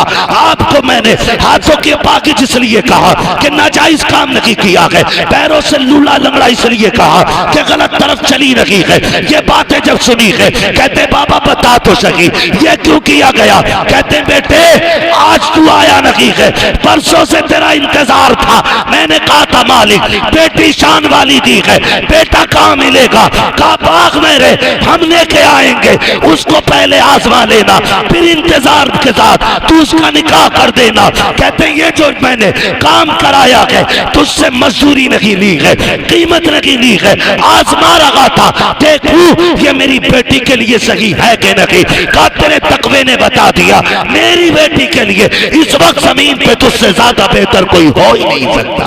नारे तकबीर, नारे रिसालत, नारे गौसियत, फैज़ाने गौसे आजम, फैज़ाने बुजुर्गाने दीन। सुभान अल्लाह। एक सेब के लिए अनदेखे में कह रहे हैं मुझे लूली भी पसंद है, लंगड़ी भी पसंद है।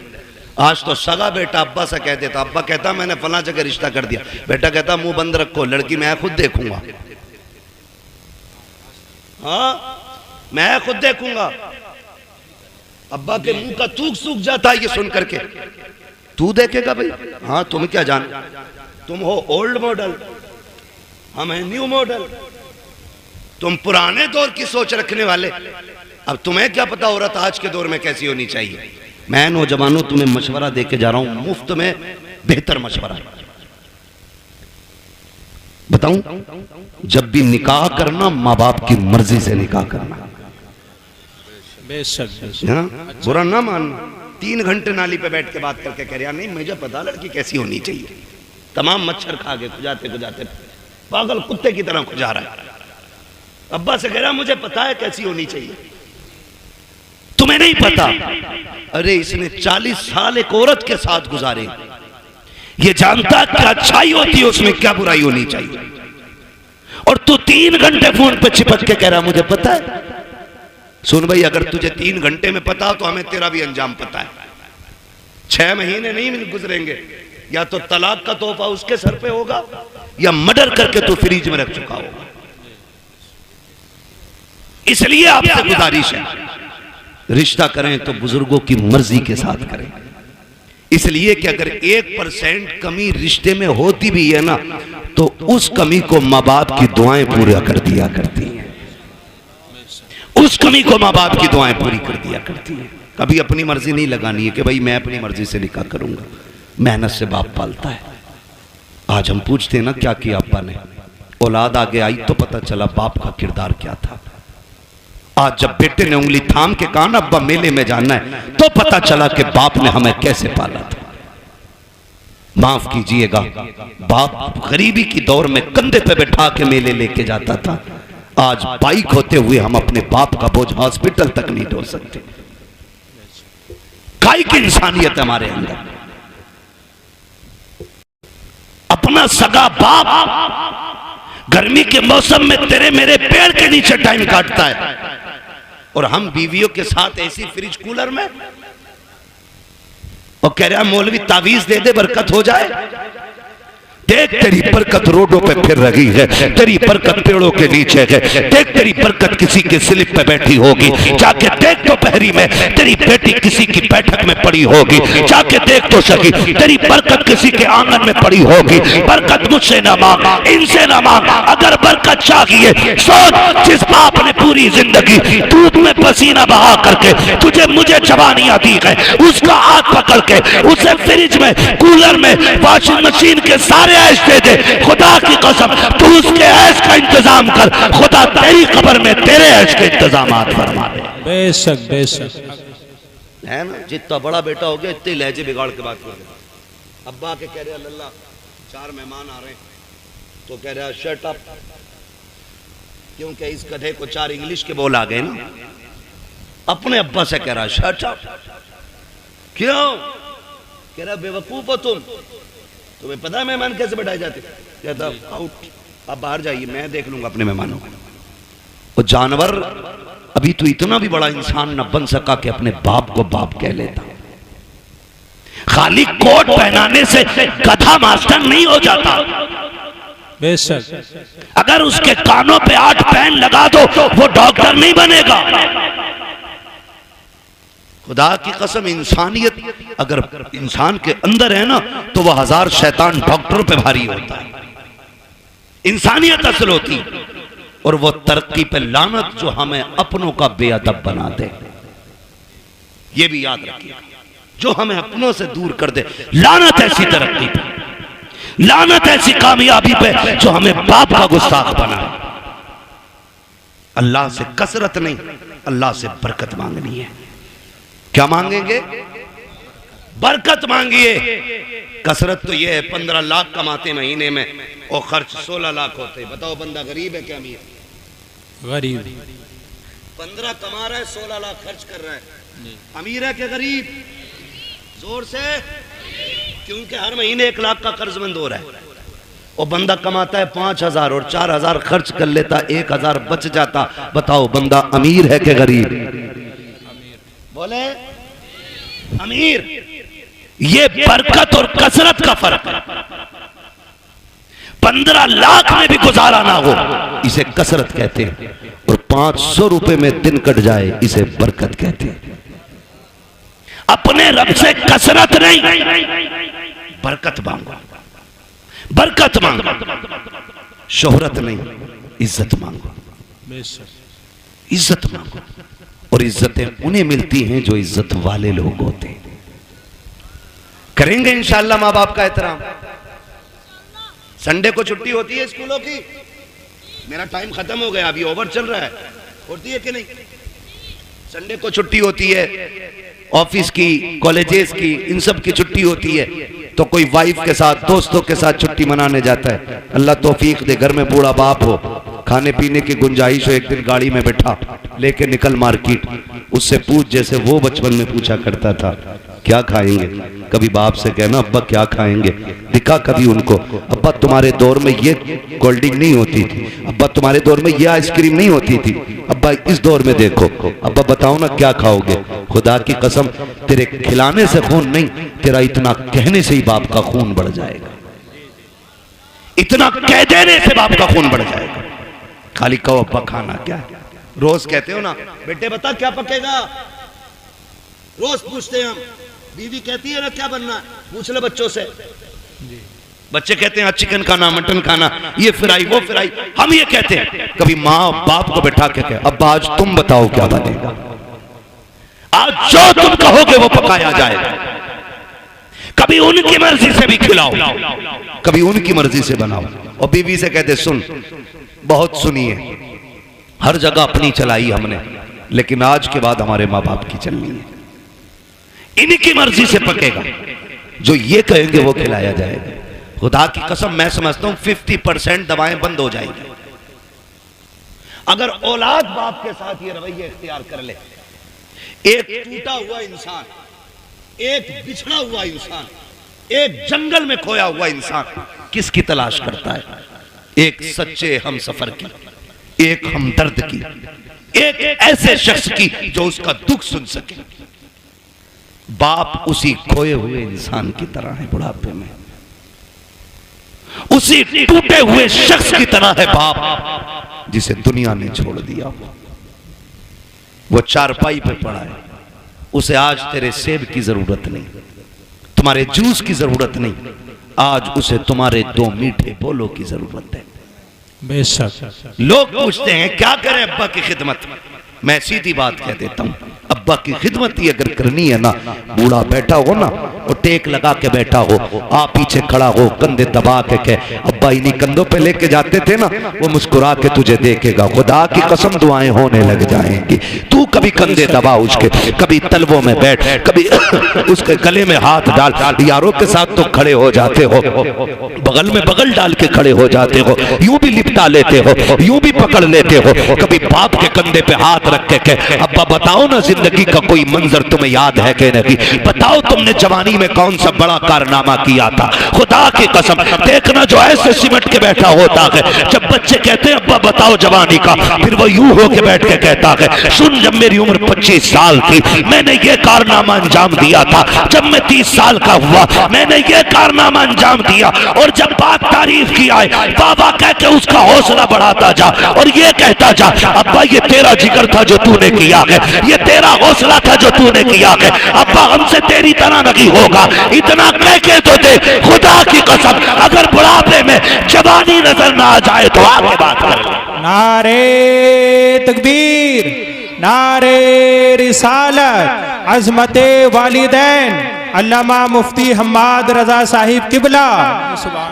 वक्त दो अपने बाप को, बैठा करो उनके पास, कभी पूछो उनसे हाल चाल, अब्बा बताओ ना कैसी कट रही है, अब्बा बताओ ना क्या हो रहा है, वो तुम्हें हाले दिल बताएगा, वो तुम्हें हाले दिल बताएगा। फिर उसके साथ बैठो, उससे पूछो, उसको सुनाओ अपनी, खुदा की कसम फिर जीने के मजे देखो।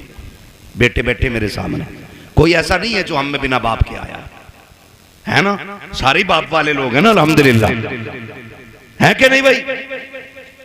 समझदार बच्चे बैठे हैं, कोई ना समझ नहीं है, फिर सर नहीं हिलाना है, जुबान से बोलना है कि नहीं? सारे बाप वाले लोग हैं ना, अल्लाह ने सबको बाप की नेमत से नवाजा है। ये अलग बात है, कुछ कब्रिस्तान में आराम कर रहे हैं, कुछ बिस्तर में आराम कर रहे होंगे, लेकिन सारे बाप वाले लोग। जानते हो जिसका बाप ना अपनी कठिनाइयां गिनाया करे, उस बेटे पे लाजिम है वो और ज्यादा सिमट के अपने बाप के पैरों में बैठे। आज तुम्हारी जेब पे मेडल लग गया ना, आज तुम शान वाले हो गए ना, लेकिन बाप के आगे कुछ नहीं, बाप के आगे कुछ नहीं। वो कभी तुम कहो ना अब्बा बताओ ना घर का खर्च कैसे चलता था, वो ये कहना यार तुम्हारे दौर की तो बात अलग है, हमने तो यार रक्शे चला के बस पेट पाले, तो उसके कदमों में बैठ के कहे, अब्बा आज जो ये कलम का दौर है ना, ये तेरे रक्शे का कमाल है। उस कामयाबी को भी बाप की मजदूरी पे डालो। कभी कभी ना बेटे कह देते हैं तुम्हारे रक्शे की वजह से हम जलील हुए, तुमने किया ही क्या है रक्षा चलाने के लिए। ओ भाई, जब बाप पसीने में डूब के घर आए ना मजदूरी का पैसा लेके, और पसीने में कपड़े भीगे हों, उसे मजदूर कह के जलील न कर, उसका हाथ पकड़ के कह, अब्बा एहसान है कि तू हमें पाल रहा है, शुक्र है तेरे कपड़े मेहनत के पसीने में तो भीगे हैं, लेकिन किसी के हराम के खून में भीगे हुए नहीं हैं। तूने हमें चटनी की, हमें पसीने की कमाई की चटनी खिलाई है, हराम के मुर्गे नहीं खिलाए हैं। ये उससे कह, खुदा की कसम, आज उसने 1 रुपए मेहनत की है, कल वो तेरे लिए 1.5 रुपया मेहनत करके लेके आए। लेकिन हम ना निकम्मे हो गए, हमने बाप की मेहनत पे पानी फेर दिया। और याद रखिएगा, मैं आपको बता दूं, लोग पूछते हैं वजीफा वजीफा, एक सीधा सा वजीफा, वली बनना चाहते हो तो माँ बाप से दुआएं लिया करो। वली बनना चाहते हो तो माँ बाप से दुआएं लिया करो। माँ बाप दुआएं कर दें तो अल्लाह बच्चों को वली बना दिया करता है। बच्चों को अल्लाह, थक गए ना आप लोग, मैं तो पहले ही मना कर रहा था 1.5 घंटे की सुई ना ले जाए। माँ बाप की दुआओं से अल्लाह बच्चों को, जोर से, वली बना देता है। ये माँ बाप की दुआएं होती हैं। जो हम 10 साल के सजदों से नहीं पाते ना, वो माँ के 2 आंसू दे देते, 2 आंसू दे देते। फर्क है, लेने वाला होना चाहिए, लेने वाला होना चाहिए। इनके कदमों में बैठो, इनकी जूतियां उठाओ। हम कितने भी बड़े हो जाएं, माँ बाप से बड़े नहीं हो सकते। सरकारे बगदाद पढ़ें आप तारीख। जाने लगे, माँ ने क्या कहा, बेटे अब्दुल कादिर जा रहे हो? जी अम्मी। का जरा हाथ में हाथ तो दो। का लो, हाथ में हाथ दिया। कहने लगी, बेटे वादा करके जा, कभी झूठ नहीं बोलेगा। खुदा की कसम, ये माँ की जबान थी, झूठ नहीं बोलेगा। माँ वादा करता हूं, ना आज तक बोला है ना आज के बाद कभी झूठ बोलूंगा। ये वादा आज इसलिए लिया गया, अब तक तो माँ के सामने थे, अब माँ की नजरों से ओझल हो रहे थे। माँ वादा ले रही है। एक झूठ कितनी बुराई के दरवाजे खोलता है। ये सरकार गौस पाक की अम्मी का वादा बता रहा है कि सबसे बड़ा वादा लिया, अब्दुल कादिर झूठ ना बोलना। ये वादा लेके चले, चोरों ने पकड़ा, लूटा सबको। आपके पास भी आया, छानबीन की, नहीं मिला, चला गया। बादशाह ने पूछा, जो डाकू का सरदार था, सब कुछ ले आए? कहा हाँ। कहा कोई बचा तो नहीं? एक ने कहा एक बच्चा बचा है, हमने तलाश किया तो कुछ नहीं है, लेकिन वो बता रहा उस पर 40 सिक्के सोने के, हमने सारे छान लिए। उसने कहा बुला के लाओ। सरकार गौस पाक तशरीफ लाए। डाकुओं के सरदार ने कहा, बेटे क्या है तुम्हारे पास? कहा सोने के सिक्के। कहा कितने? कहा 40। कहा किधर?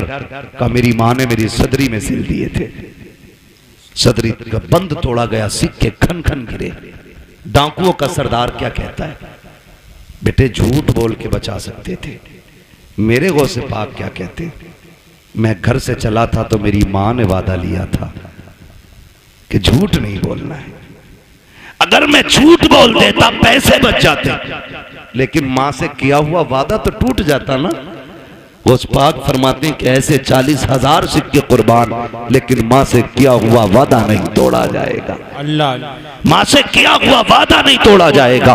जैसे इतनी बात कही है, डाकुओं के सरदार ने तोड़ के कहा था, शहजादे बता तो सही किस खानदान से ताल्लुक रखता है? फरमाते मैं मुस्तफा के खानदान से ताल्लुक रखता हूँ, मैं हसनी हुसैनी सैयद हूँ। जैसे इतना कहा है, उसने कदम पकड़े, कहने लगे शहजादे माफी चाहते हैं, दुख दिया, हमें तौबा करा दीजिए। कहा क्यों? काम ये सोच रहे हैं तुम्हें माँ का वादा याद है, हम गुनाहगारों को खुदा का वादा याद नहीं था। अल्लाह अल्लाह सरकार से पाक ने तौबा कराई डाकुओं के सरदार को। तो जो पीछे वाले लोग थे ना मुक्तदी उसके, कहते हैं जब पीर साहब जन्नत में जाएंगे तो फिर हम भी तो जाएंगे।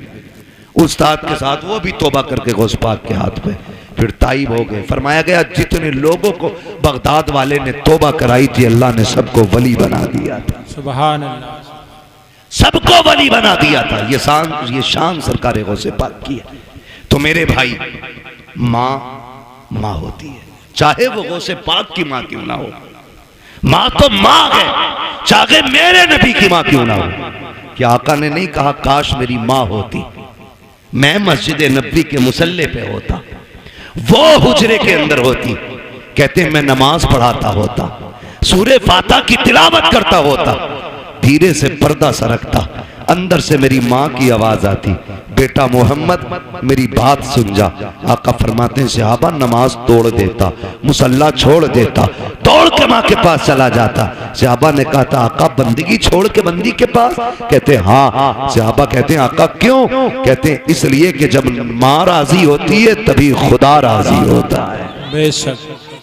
जब माँ राजी होती है तभी खुदा राजी होता है। कोशिश ये करनी है अपने माँ बाप की खिदमत करेंगे बेशक इंशाअल्लाह। नाराज हो गए इन कड़वी बातों को सुन करके। मैं जन्नत बांटने नहीं आया ना, और मैं बांट भी नहीं सकता। मेरे बाप की नहीं, जन्नत रसूल पाक की है। हर उस शख्स को जन्नत मिलेगी जिसे मुस्तफा चाहेंगे, और मुस्तफा उसे चाहेंगे जो मुस्तफा को चाहेगा। हाँ, इसलिए मेरी गुजारिश आपसे है रवैये दुरुस्त करें, अपने लहजे अच्छे करें, हराम के लुकमों से बचें, हलाल की तरफ बढ़ें। कोशिश ये करें कि हम जब तक जिंदा रहेंगे अपनी जरूरतें अपने रब की बारगाह में पेश करेंगे। हमारा रब हमारी जरूरतें सुनेगा, वही सुनने वाला है, वही देखने वाला है, वही देने वाला है। अगर दुआएं कबूल नहीं होती हैं, आसान तरीका मेरे इमाम ने बताया, कहते हैं वही रब है जिसने तुझको हमतन करम बनाया, हमें भीख मांगने को तेरा आस्था बताया। तुझे हमद है खुदाया, तुझे हमद है खुदाया, वो कवारी पाके मरियम व नफख्तु फीह कातम है अजब निशान आजम, मगर आमिना का जाया वही सबसे अफजल आया, वही सबसे अफजल आया।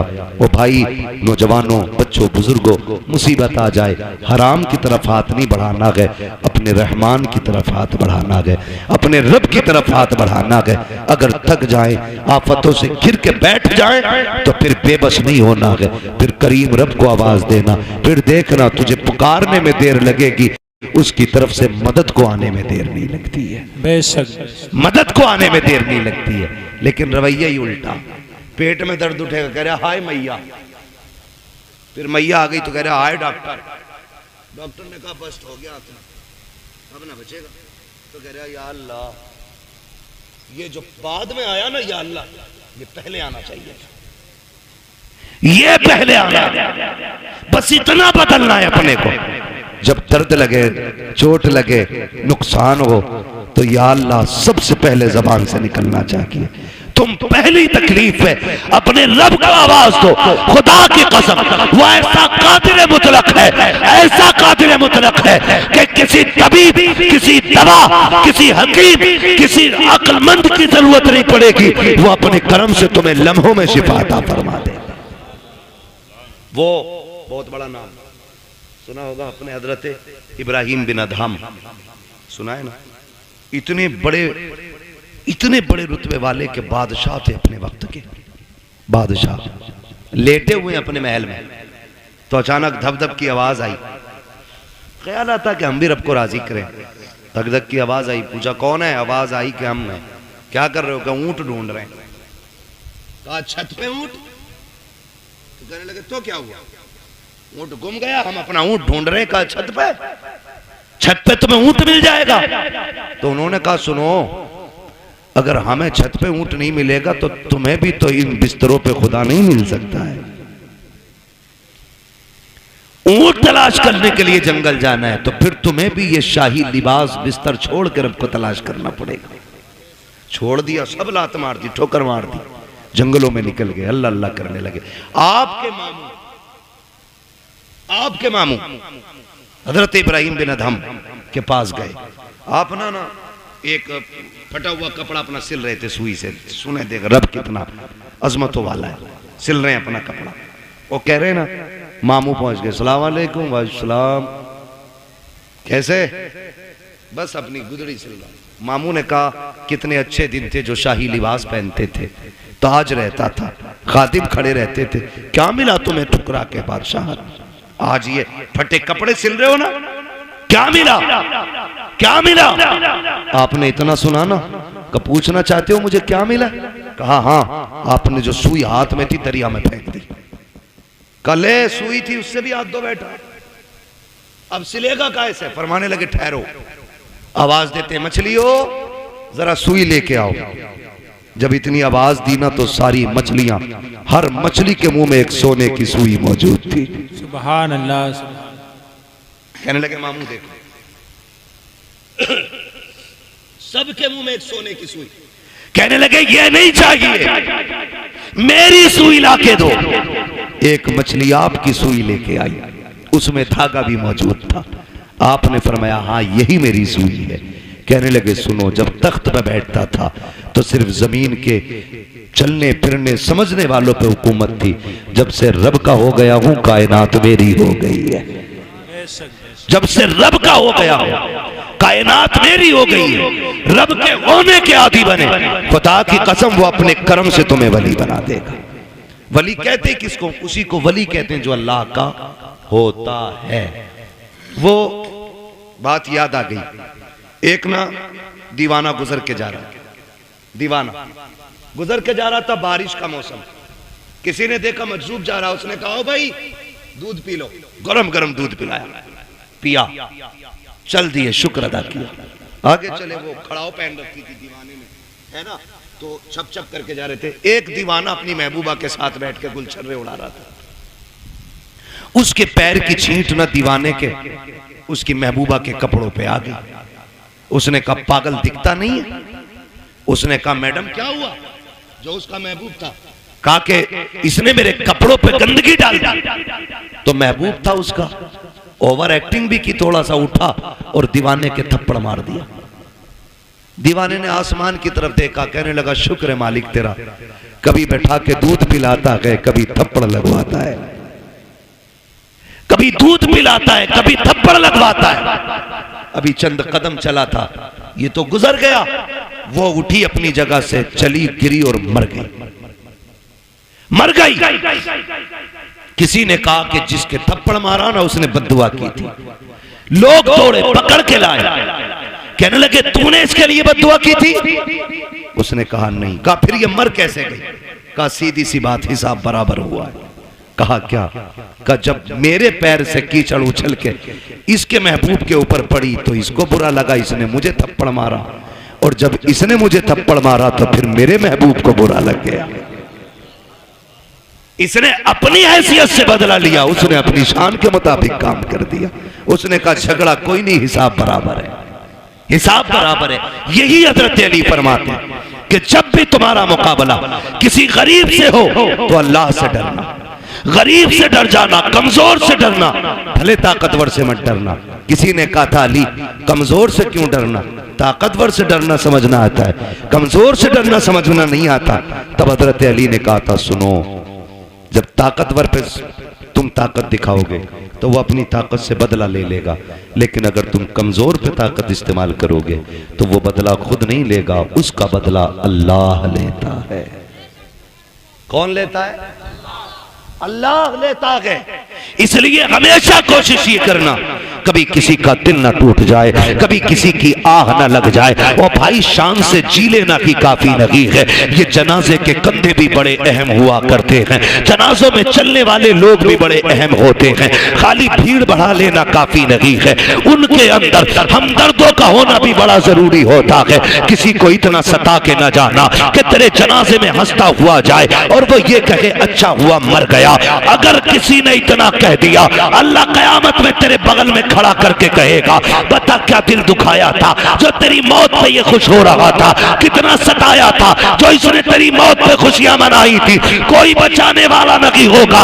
अपने मरने के बाद ऐसे हालात छोड़ जाना ताकि गरीब रो के ये कह सके मालिक आज के बाद सहारा कौन बनेगा, भूखों को कौन खिलाएगा, प्यासों को कौन पिलाएगा। ऐसे लोग छोड़ जा, तेरा तीजा हो ना हो, तुझे बख्शवाने के लिए कब्र में मुस्तफा आ जाए। सुभान अल्लाह। असल ये है लहद में इश्क रुखे शह का दाग लेके चले, अंधेरी रात सुनी थी चराग लेके चले। तेरे गुलामों का नक्शे कदम है राहे खुदा, वो क्या भटक सके जो ये सुराग लेके चले। इसलिए अपने मरने के लिए तैयारी कर लें। अरे हम तो मर जाएंगे यार, हमें क्या देखना। नहीं, बड़ी गैरत आती है, बड़ी गैरत आएगी। बहुत गौर से ये बात सुनने में। कई बार ऐसा होता है, अब्बा की कब्र पे खड़े होकर बेटा कहता भाई मेरे अब्बा ने किसी के पैसे लिए तो बता दो, मैं दे दूंगा, मैं दे दूंगा। अब्बा की कब्र पे खड़े होकर। भाई मैं इस माइक की वजह से अपने रोटेशन पे नहीं बोल पा रहा हूं, शजरा तो कतई नहीं पढ़ पाऊंगा इस पर मैं।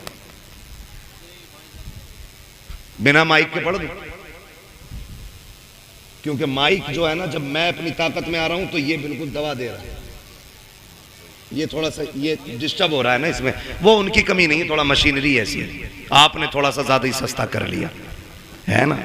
जब जलसा बड़ा किया करो ना तो सेटिंग सही नहीं हो पाई शायद इसकी। मैं अपनी खुद रोटेशन पे जिस ले में मैं बात बोलता हूँ बोल ही नहीं पा रहा हूँ। थोड़ी देर बोलता हूँ आपको ही समझ आना बंद हो जाती है ना। बस तवज्जो करने थोड़ा सा, जरा बोल दें सुभान अल्लाह। मैंने क्या बात कही अभी आपसे? अपने जनाजे में ऐसे लोग छोड़ के जाना जो तेरे मरने के बाद तेरे ना होने का एहसास करें, तो जिंदगी जिंदगी। तेरे जाने पे अगर किसी ने जश्न मनाया तो फिर कोई जिंदगी जिंदगी नहीं। कई बार होता अब्बा की कब्र पे खड़े होकर बेटा कहता मेरे अब्बा ने किसी का कुछ लिया हो तो भैया तो मांग लो या माफ कर दो, है ना। बता तेरे अब्बा ने जो एक नाली के ऊपर एक गरीब के थप्पड़ मारा था उसका हिसाब कौन देगा? जो एक गरीबान का गरीब का गिरबान पकड़ के बाप ने धक्का दे के कहा था औकात क्या है तेरी, तो तुम्हें क्या लगता आज बेटे की माफी से बाप माफ हो जाएगा? जब बाप की कब्र पे खड़े होके बेटा कहता है अगर किसी का मुझ पे हक हो मेरे बाप पे आके ले ले, तो मेरे भाई कोई बेटा नहीं दे पाएगा। जब बेटा कहता मशीयत का नकीब कहता है आज तेरी माफी से इसकी माफी नहीं होनी है, हमने बार बार इसको डराया था, बार बार इसको बताया था कब्र में आना है, आज ही आ चुका है, अब तेरी माफी से इसका कुछ नहीं होने वाला है। आज हम इससे एक एक बात का गिन गिन के हिसाब लेंगे। फिर कब्र के अंदर रखा जाता है। खुदा की कसम बेटे बिरयानी खाते होते हैं, यार बिरयानी उड़ाते होते हैं, उस वक्त बाप पे मुश्किल की घड़ियां होती है। ओ मेरे नौजवानों, अपनी जिंदगी में किसी का हक खा के न जाना, किसी का लेके न जाना, इस इंतजार में मत जाना कि बेटा माफी मांग लेगा, नस्ल चुका देगी। किसी के चुकाने से कुछ नहीं होगा। अगर दिल दुखाया है जीते जी माफी मांग लो, अगर बंदा माफ कर देगा तो खुदा भी माफ फरमा दे। बेशक बेशक, ये लाजिम है हम सबके लिए। आखिरत की तैयारी करें, जरूरी नहीं है बुढ़ापे में मौत आए। हमने जवानों के जनाजे उठाए, हमने 10 साल के बच्चों के जनाजे उठाए, हमने 6 माह के बच्चों के जनाजे देखे। आज हमारी उम्रें 35, 40, 50 हो गई। हमने तो कोई इतना बड़ा अलग से सजदा नहीं किया था जो उसने इतनी लंबी उम्र का तोहफा दे दिया। वो हमें भी तो 6 महीने पे मार सकता था, हमें भी तो 8 साल की उम्र में खत्म कर सकता था, हमें माँ के पेट से मुर्दा पैदा कर सकता था। लेकिन एहसान है उसने जिंदगी दी है तो इसका एहसान मानो। इस जिंदगी का कर्ज ये है कि लम्हा लम्हा अपने रब को याद करो, सांस सांस मुस्तफा पे दुरूद पढ़ो और ये ऐलान कर दो तुम्हें जाना तुम्हें माना, ना रखा गैर से काम, लिल्लाहिल हम्द में दुनिया से मुसलमान गए। सबको लूटा गया है, सबके पैसे छीने गए हैं। आखिर में बगदाद वाले आका की बारी आई है। का तुम पे क्या है? का 40 सिक्के सोने के हैं। का किधर है? का माँ ने सिलाई लगा के रख दिए हैं। का दिखा किधर है? जब सिलाई तोड़ी गई खन खन सिक्के गिरते हैं। उसने कहा कैसा बच्चा है, जानबूझ के अपना नुकसान कर रहा है। अगर झूठ बोल देता हमें तो मिल ही नहीं रखे थे तो बच जाते। तूने सच बोल करके इन पैसों को गवा दिया है। बगदाद वाले ने मुस्कुरा के कहा था कितने अजीब लोग हो, अगर मैं झूठ बोल देता पैसा तो बच जाता, लेकिन माँ से किया हुआ वादा टूट जाता।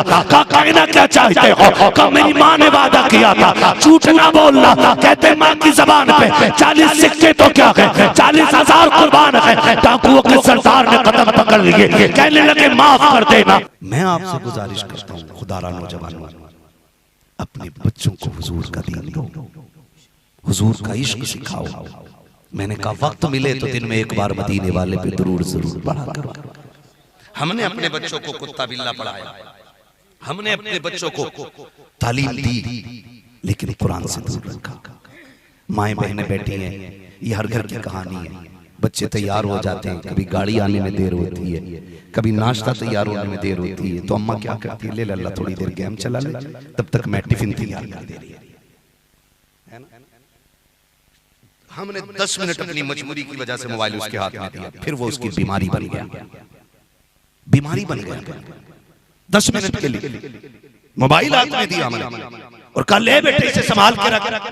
चला थोड़ी देर, 10 मिनट हमने नाश्ता तैयार किया। ए मेरी बहन, तू भी तो कनीज़े फातिमा ज़हरा है, तुझे भी तो जन्नत में जाना है। मेरी बेटी, मेरी बहन, खुद भी संभरो, बच्चों को भी संवारो और ये उसूल बना लो, जब आपके बच्चे खुदा के वास्ते, जब आपके बच्चों के लिए 10 मिनट गाड़ी आने में लेट हो या नाश्ता तैयार होने में ताखीर हो, हाथ में मोबाइल न लेना। 10 दानों की बच्चों के लिए तस्बीह बनाओ। जब बच्चा बैठ जाए टेबल पे, उससे कह बेटे ले हुजूर पे दुरूद पढ़, तब तक मैं नाश्ता बना के ला रखी हूँ।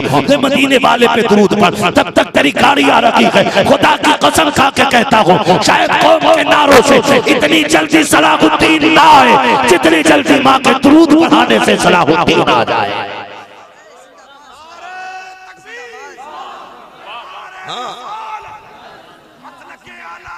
जिंदाबाद जिंदाबाद जिंदाबाद जिंदाबाद या अली। समझ रहे मेरी बात? जिंदाबाद जिंदाबाद। माओ से गुजारिश है, बच्चों को दुरूद सिखाओ, हुजूर का दुरूद सिखाओ। जानते हो, जब माओ की तरबियत अच्छी होती है ना, तो फिर बच्चे वली बन जाया करते, वली बन जाया करते हैं। सरकारे बगदाद दुनिया में तशरीफ लाए, अम्मी से कहने लगे पढ़ना है। वो जो मुद्दत हुई बिस्मिल्लाह खानी की, अब तो हमारी नस्लों से बिस्मिल्लाह खानी की रस्म ही खत्म हो गई। बताओ मतलब कितनी जगह पे बिस्मिल्लाह खानी होती है? जब बच्चा 4 साल 4 माह 10 दिन का हो जाता है तो क्या होता है? किसी बुजुर्ग के जरिए बच्चे की बिस्मिल्लाह खानी कराई जाती थी। अच्छे लोग आते थे, हमारे बच्चों को बिस्मिल्लाह पढ़ाते थे, है ना, एहतमाम होता था। अच्छे लोग दुआ के लिए बैठते थे, फिर बेटे अपने वक्त के वली बना करते थे। आज 90% लोगों को बिस्मिल्लाह खानी का नाम ही याद नहीं, उसूल ही खत्म हो गए हमारे बीच से। वालिदा मदरसे लेके गई बगदाद वाले को, बिस्मिल्लाह खानी होनी है बच्चे की। जब शुरू हुई ना बिस्मिल्लाह खानी, उस्ताद ने कहा पढ़ो, कुछ आता है? कहा जी। का जितना आता उतना पढ़ो। जब आने की बात आई ना, 17 पारे बगदाद वाले ने पढ़ डाले थे। 16 की भी रिवायत है, 17 भी है, ठीक है जी। 17 पारे बगदाद वाले ने पढ़े। उस्ताद कहने लगे बेटे पढ़ने आए हो कि पढ़ाने आए हो? गर्दन झुक गई। उस्ताद का एहतराम देखे। बगदाद वाले से उस्ताद कहते बेटे, जहां 17 पारे पढ़े थे वहीं पे बाकी पारे भी पढ़ लिए होते। कहते हैं हज़रत मैं किसी मदरसे में गया ही नहीं किसी मदरसे में। कहा फिर ये पढ़े कहां से? कहा रब ने मेरी माँ को 17 पारों का हाफिज बनाया है। कहने लगे जब माँ के शिकम में था ना, तभी मैंने 17 पारे याद कर डाले थे। मैं आपसे कहता हूं, आज लोग कहते हैं कि मुआशरे का असर बच्चों पे पड़ता है, तरबियत का असर बच्चों पे पड़ता है। मैं कहता हूं दुनिया में आने के बाद हमारा बच्चा 8 साल का हो जाता है, खड़े होकर पेशाब करे, अम्मा से कहो जाके ना तुम्हारा बेटा खड़े होकर पेशाब कर रहा था। कहता जी मौलाना छोड़िए, अभी बच्चा ही तो है, समझ जाएगा, अभी उम्र ही क्या है, 6-7 साल का है, शऊर आएगा कुछ समझ जाएगा। नहीं, गलत सोचते हैं हम लोग। हमारे बच्चों को 6 साल के बाद ही 14 साल में जाके शऊर आएगा। नहीं, याद रखिएगा, हमारा इस्लाम हमें ये सहन देता है जब बच्चे माँ के शिकम के अंदर आ जाए, तभी से माँ के तरीके बदल जाने चाहिए, तभी से बच्चों की तरबियत का आगाज हो जाया करता है। जो बच्चे माँ के शिकम के अंदर होते हैं और माँ कुरान की तिलावत की आदी होती है, तो बच्चे डांसर पैदा नहीं, बच्चे कुरान के कारी पैदा होते हैं। अगर माँ तशबीह की आदी होती है तो बेटे वली पैदा हुआ करते हैं। क्या तुमने नहीं देखा? जाओ यहूद और नसारा का तरीका देखो। जब औरतें 19 से हो जाती हैं तो वो अपने हाथों में कॉपी लेती है, भले कितनी भी बड़ी डिग्री उनके पास हो, लेकिन प्लस माइनस के सवाल हल किया करती है, क्योंकि उनकी उस तालीम का असर बच्चे के जहन पे पड़ा करता है। ये तो आज की तरक्की है, हमने 1400 साल पुरानी तरक्की भुला डाली है, हमने वो तरबियत भुला दी है जब पैगंबर ने हमें अता की थी। जब बच्चे माँ के शिकम के अंदर आए, माँ को कुरान का आदी हो जाना चाहिए, लहजे संभाल के बात करना चाहिए, अपने बच्चों से प्यार से बोलो, किसी से लड़ने की जरूरत लगी है। और शौहरों से भी गुजारिश है, जब औरतें 19 से हो जाएं, उनके साथ ज्यादती ना करना, सख्त लहजे से बात ना करना, वरना आपके बच्चे जो पैदा होंगे या तो ज़हनी मासूर पैदा होंगे या ज़हनी मरीज पैदा होंगे या आसाबी एतबार से कमजोर पैदा होंगे। इसलिए कि जो बीतती है माँ के दिमाग पर वो उतना करती है बच्चे के वजूद पर। आपसे कहना ये चाहता हूँ, ए मेरी कौम की बेटी हो, अगर तुम किसी बच्चे को जन्म देने वाली हो तो फिर सीरियल के आगे ना बैठना, टीवी के आगे ना बैठना, मोबाइल ना चलाना, गाने ना सुनना, रिमोट ना लेना। रब तौफीक दे, कुरान लेके बैठ जा, तो तेरी होगी, आने वाला मोहम्मद बिन कासिम आ जाए। नारे तकबीर, नारे रिसालत, उलमाए अहले सुन्नत। जाओ जाके बहनों को बता दो, सरकार गौसे पाक कहते हैं कि मैंने ये 17 पारे तब हिफ्ज़ कर लिए थे जब माँ के शिकम में था। कैसे कैसे? फरमाते हैं कि मेरी माँ आटा गूंथती थी तो कुरान पढ़ती थी। बोले सुभान अल्लाह। हाँ, अगर अब भी दिल पे असर ना हो ना तो फिर मौलवी मुजरिम नहीं, फिर जाके कमाई सर्च करना कि हराम की थी कि हलाल की थी। जो बगदाद वाले की महफिल में मुंह नहीं खुल रहा था, और या फिर पूछना अम्मा तरबियत कैसी की थी। तवज्जो है सारे लोगों को जो मैं बात अर्ज कर रहा हूँ आपसे। क्या कहा मैंने? अल्लाह आपको सलामत रखे, सब कुछ याद। ऐसे भी जज्बात में ना बहें कि भूल जाए। सरकारे बगदाद की जिंदगी आप कहते, माँ जब झाड़ू लगाती थी तो कुरान पढ़ती थी, माँ जब खाना बनाती थी तो कुरान पढ़ती थी। आज ना ये तो सबका ही अलम यहाँ की बरकत नहीं है, सारे लोगों की ये टेंशन। कई फोन आते हैं, अब्दुल कादिर भाई बड़ा कमाते हैं भाई, मगर क्या करें, खूब पैसा आता है लेकिन पता नहीं क्यों खत्म हो जाता, बचता ही नहीं। कह रहा लकीरें देखिए। अरे जिसे रास्ता ना पता वो लकीरें ढूंढ लेगा, है तो खुद रास्ता मैप में देख के चलते, और मौलवी तुम्हारी हथेली देख के लकीरें बताएगा। मैंने कहा अगर लकीर ही दिखानी है तो किसी रज़्क़ फकीर को जाके देखा, फिर देख। लकीरें वो देखे जिसे टूटी लकीरों को जोड़ना आता हो, है ना। टूटी टुटाई बताने से फायदा क्या? कभी उसकी चौखट पे जाओ जो टूटी लकीरें जोड़ देता हो। देखा तो सही, पैसा क्यों नहीं रोक दिया? कि मैंने मोबाइल में देखा था, ये खुली होती है ना तो पैसा रुकता ही नहीं। पता नहीं कहां से बताते, उल्टी हमारी देख रहा था, बोले देखे तुम्हारी। मैंने हमारा मुकद्दर बहुत अच्छा है, रब ने हमें हुजूर का नौकर बनाया है, बात ही खत्म। और हम तो खुल के कहते हैं, कोई घमंड नहीं, कोई औकात नहीं। हमारी औकात तो साइकिल भर नहीं थी। हाँ, हम तो कोई, हमें कुर्सी तो बड़ी बात है, अपने मोहल्ले में शायद बैठने जगह नहीं देता।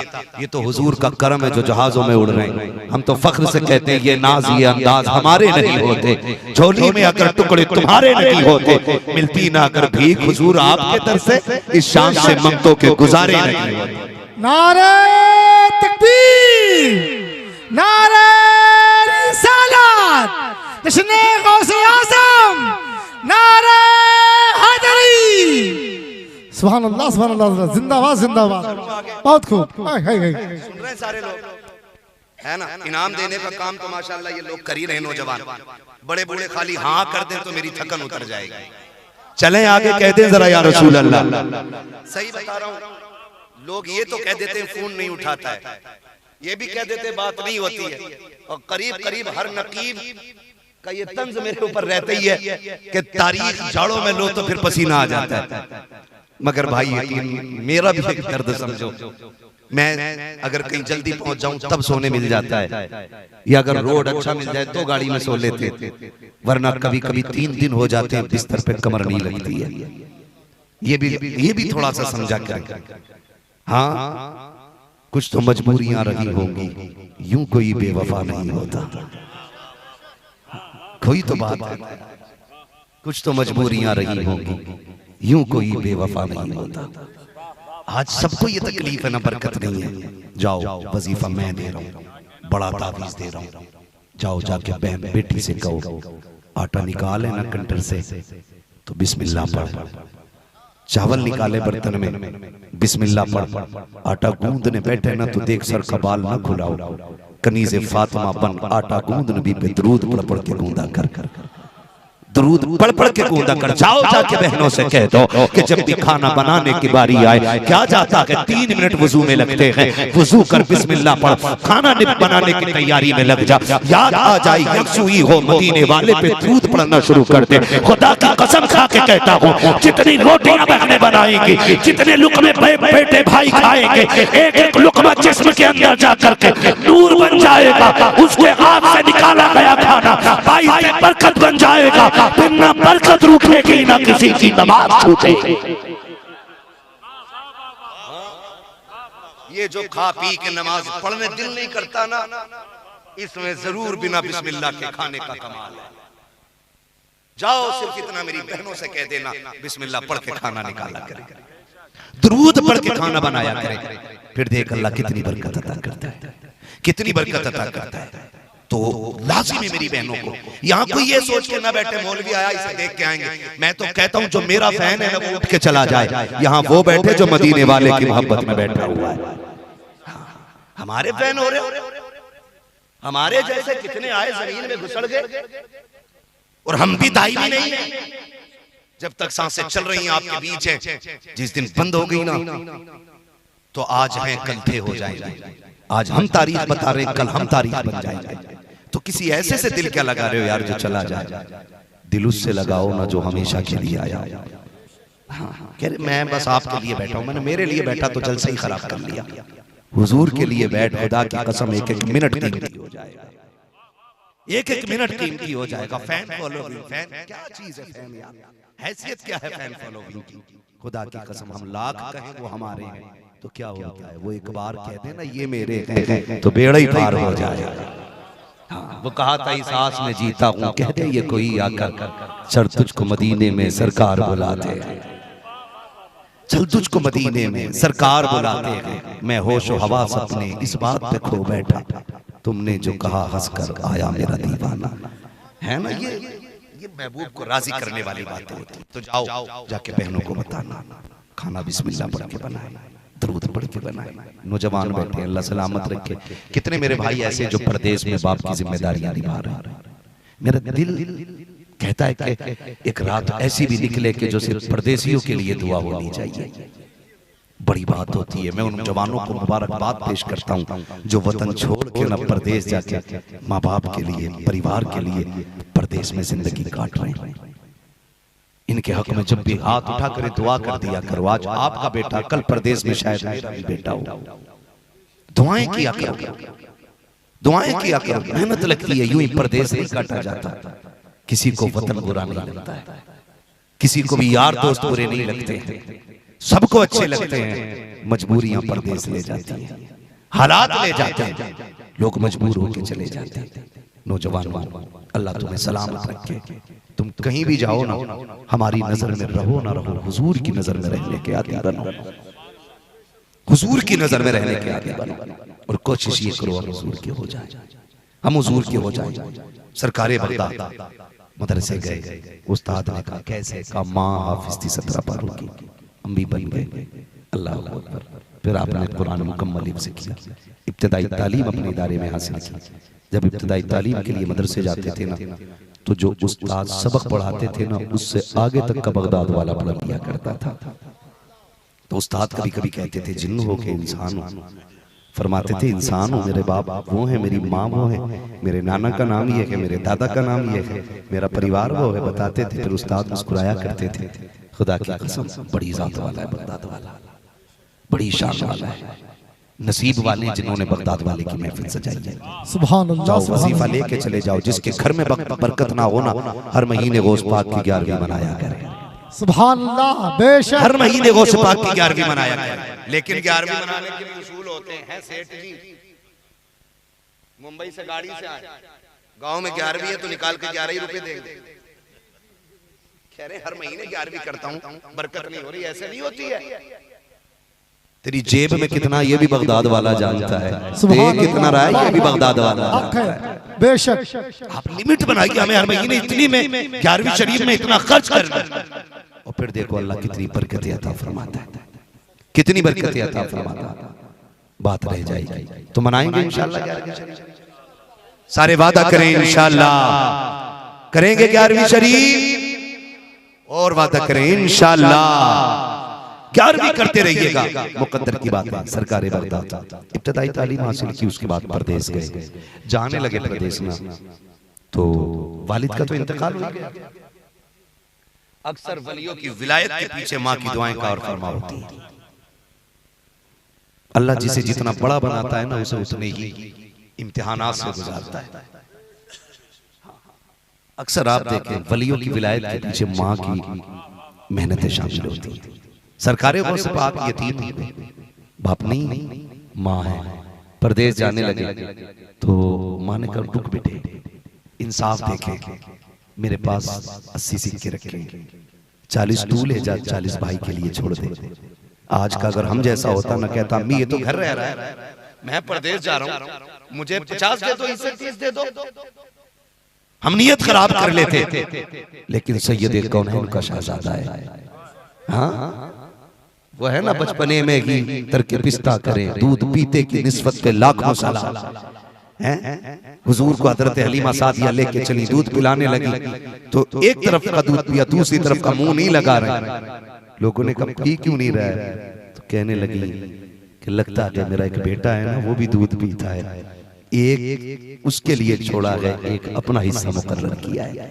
तो भाई ये बचपन में इंसाफ करते हैं अल्लाह वाले। हाँ, सरकारें वो से पाक को 40 मिले, कहने लगे बिस्मिल्लाह, कोई बात नहीं अम्मी। फिर माँ ने कहा सुन, सदरी दे, उतार दी, बेटे हिफाजत से रखना। बात कर रही है माँ, और बात करते करते कह रही है अल्लाह मेरे लाल शहजादे, मेरे बेटे जा रहे हो ना, सुनो मैं तुम्हारे साथ नहीं आऊंगी, इसलिए कि बाप की छोड़ी हुई जिम्मेदारियां मेरे सर है। तुम जा रहे हो ना, अब्दुल कादिर ख्याल रखना, अपना ख्याल रखना मेरे लाल। खुदा की कसम ये कहते कहते माँ रोई। सरकारे गौसे पाक ने कहा मैं रोई क्यों?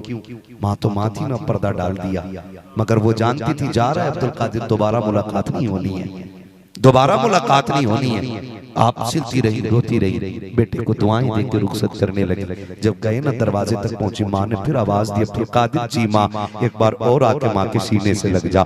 माँ जानती थी फिर जब आएगा बेटा तो माँ दुनिया छोड़ चुकी होगी, तारीख गवाह है। वो लोगों तुमसे मेरी गुजारिश है, खुदारा परदेश जाया करो। मैं बीवियों के हक मारने की बात नहीं करता हूँ, मैं ये नहीं कहता हूँ इनको सताओ, क्योंकि ये भी आपके लिए आई है। इन्होंने बाप तुम्हारे लिए छोड़ा, माँ तुम्हारे लिए छोड़ी, बहन तुम्हारे लिए छोड़ी, भाई तुम्हारे लिए छोड़ा है, बचपन की सहेलियां तुम्हारे लिए छोड़ी है, घर पुरानी यादें तुम्हारे लिए छोड़ आई है। इनका हक है कि इनके साथ इंसाफ किया जाए, इनके साथ प्यार से पेश आया जाए। लेकिन ऐसा भी नहीं होना चाहिए कि जब परदेश जाते हो 3 घंटे बीवी से तन्हाई में बैठ करके हाले दिल कह के भी जाते हो, सुन के भी जाते हो। कम से कम खुदा 10 मिनट बैठ के तन्हाई में माँ से बात कर लिया करो। तुम्हें क्या लगता है कि तुम्हारे गम में सिर्फ तुम्हारी बीवी रोया करती है? नहीं, तुम्हारी बीवी तुम्हारे सामने रो सकती है, लेकिन माँ तन्हाई में छुप छुप के रोया करती है। वो परदेश जाने वालों, तुम्हें क्या पता है जब तुम परदेश में जाकर के 8 दिन माँ को फोन नहीं करते हो, वो किसी से शिकायत नहीं करती है।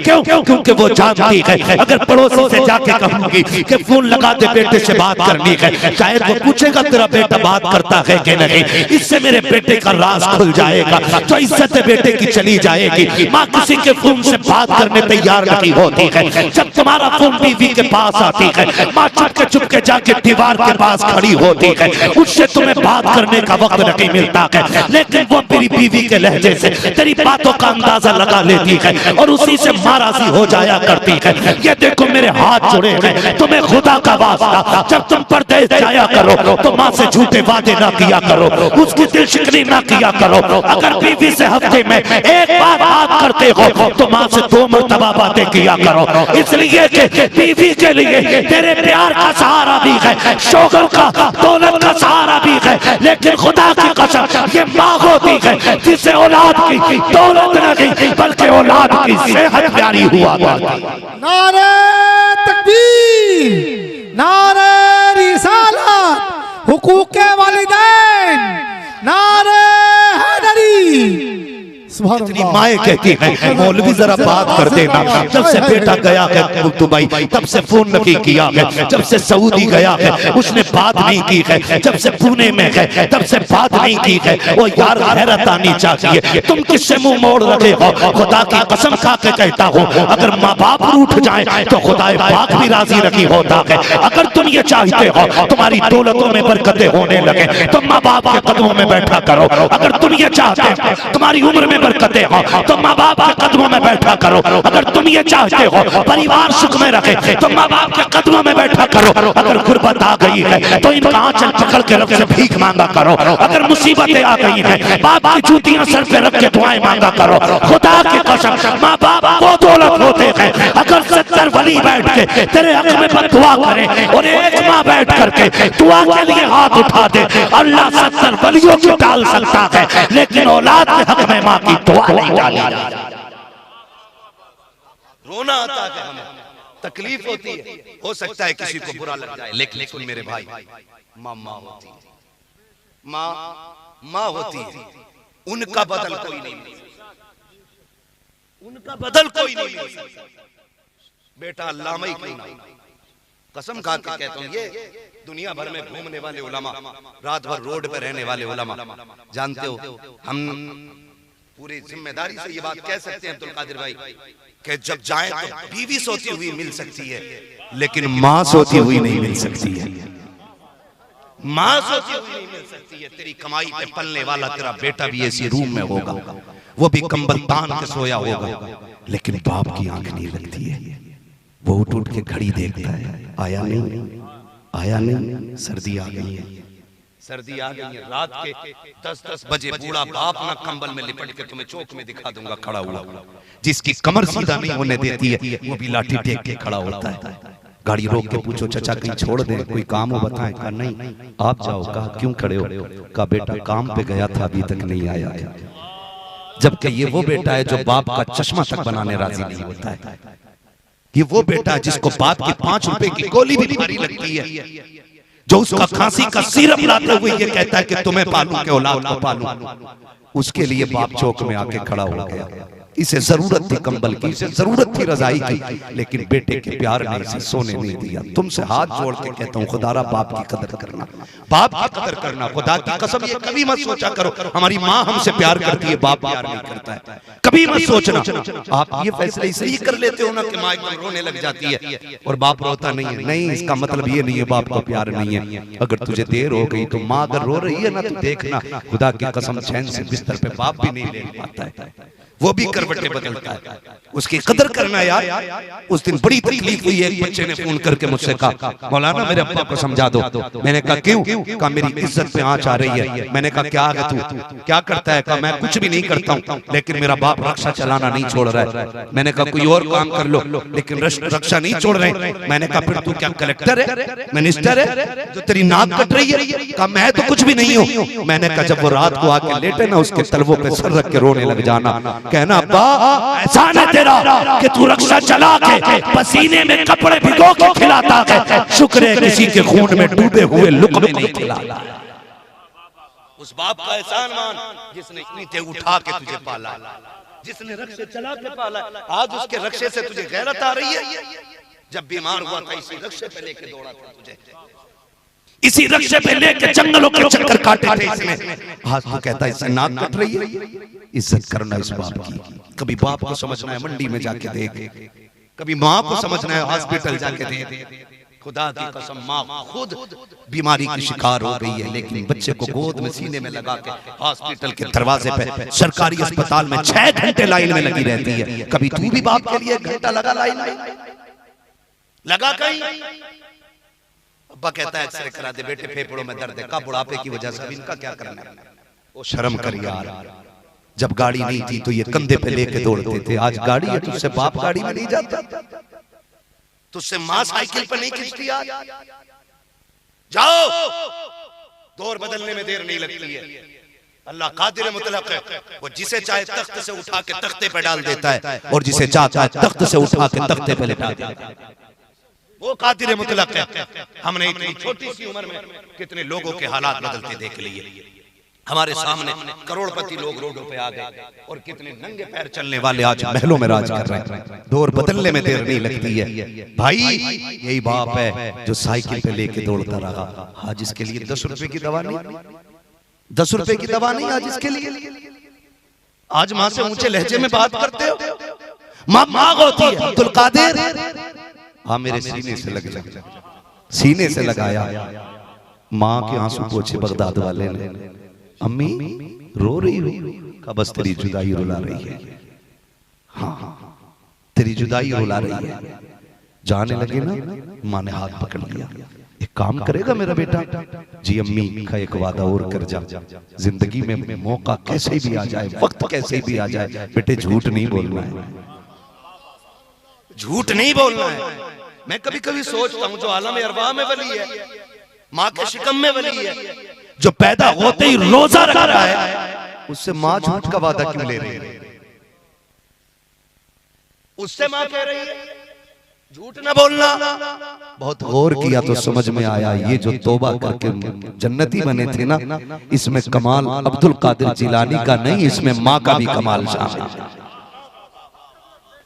गोया को से पाक की अम्मी देख रही थी। अब्दुल कादिर तू चलेगा? हाँ बेटे जाएगा। मैंने सदरी इसलिए छुपाई है ताकि आसानी से मिल ना सके। वो भी जानती थी अब्दुल कादिर झूठ नहीं बोलता है, लेकिन आपने एडवांस में बाज़ाब्ता तौर पर इशारा दे दिया था जाएगा, डाकू मिलेंगे, सारे लूटे जाएंगे, लेकिन तेरे पैसे हाथ नहीं आएंगे, फिर तुम्हें बुलाया जाएगा। मिनवान वही हो रहा है, सबको लूटा गया है, सबके पैसे छीने गए हैं। आखिर में बगदाद वाले आका की बारी आई है। का तुम पे क्या है? का 40 सिक्के सोने के हैं। का किधर है? का माँ ने सिलाई लगा के रख दिए हैं। का दिखा किधर है? जब सिलाई तोड़ी गई खन खन सिक्के गिरते हैं। उसने कहा कैसा बच्चा है, जानबूझ के अपना नुकसान कर रहा है। अगर झूठ बोल देता हमें तो मिल ही नहीं रखे थे तो बच जाते। तूने सच बोल करके इन पैसों को कमा दिया है। बगदाद वाले ने मुस्कुरा के कहा था कितने अजीब लोग हो, अगर मैं झूठ बोल देता पैसा तो बच जाता, लेकिन माँ से किया हुआ वादा टूट जाता।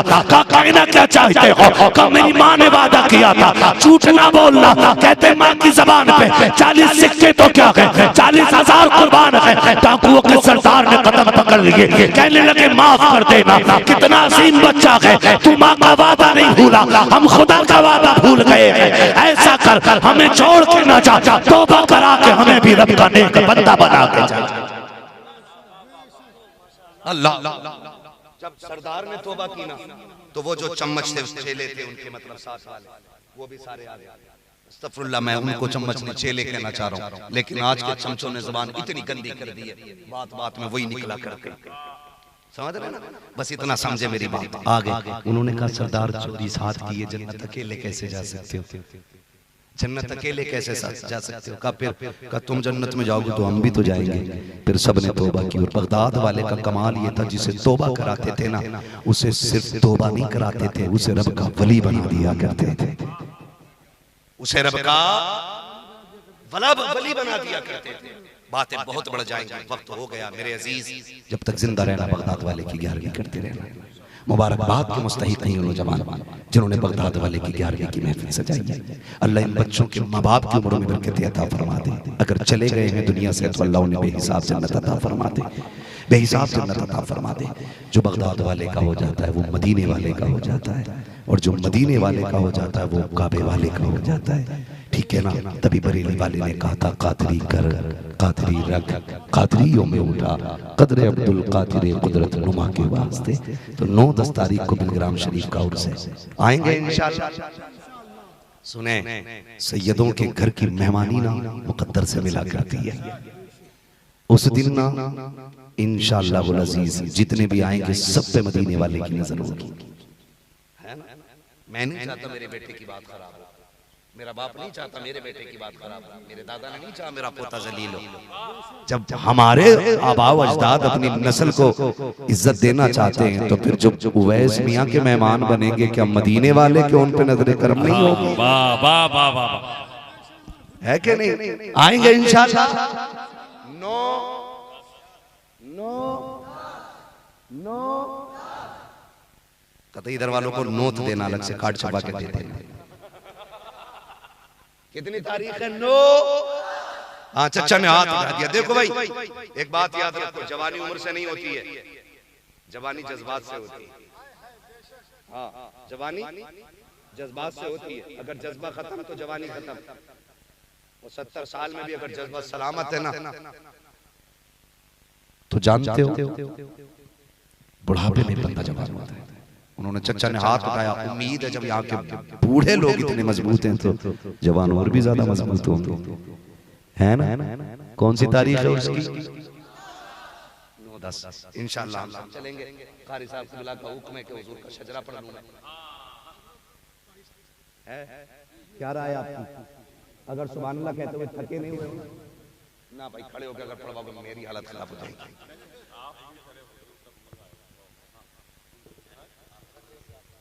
चलो भाई खड़े ही हो जाओ, मैं अपने बड़ों की बात कैसे डालूं? अब्दुल कादिर भाई कह रहे खड़े होकर खुतबा पढ़ा।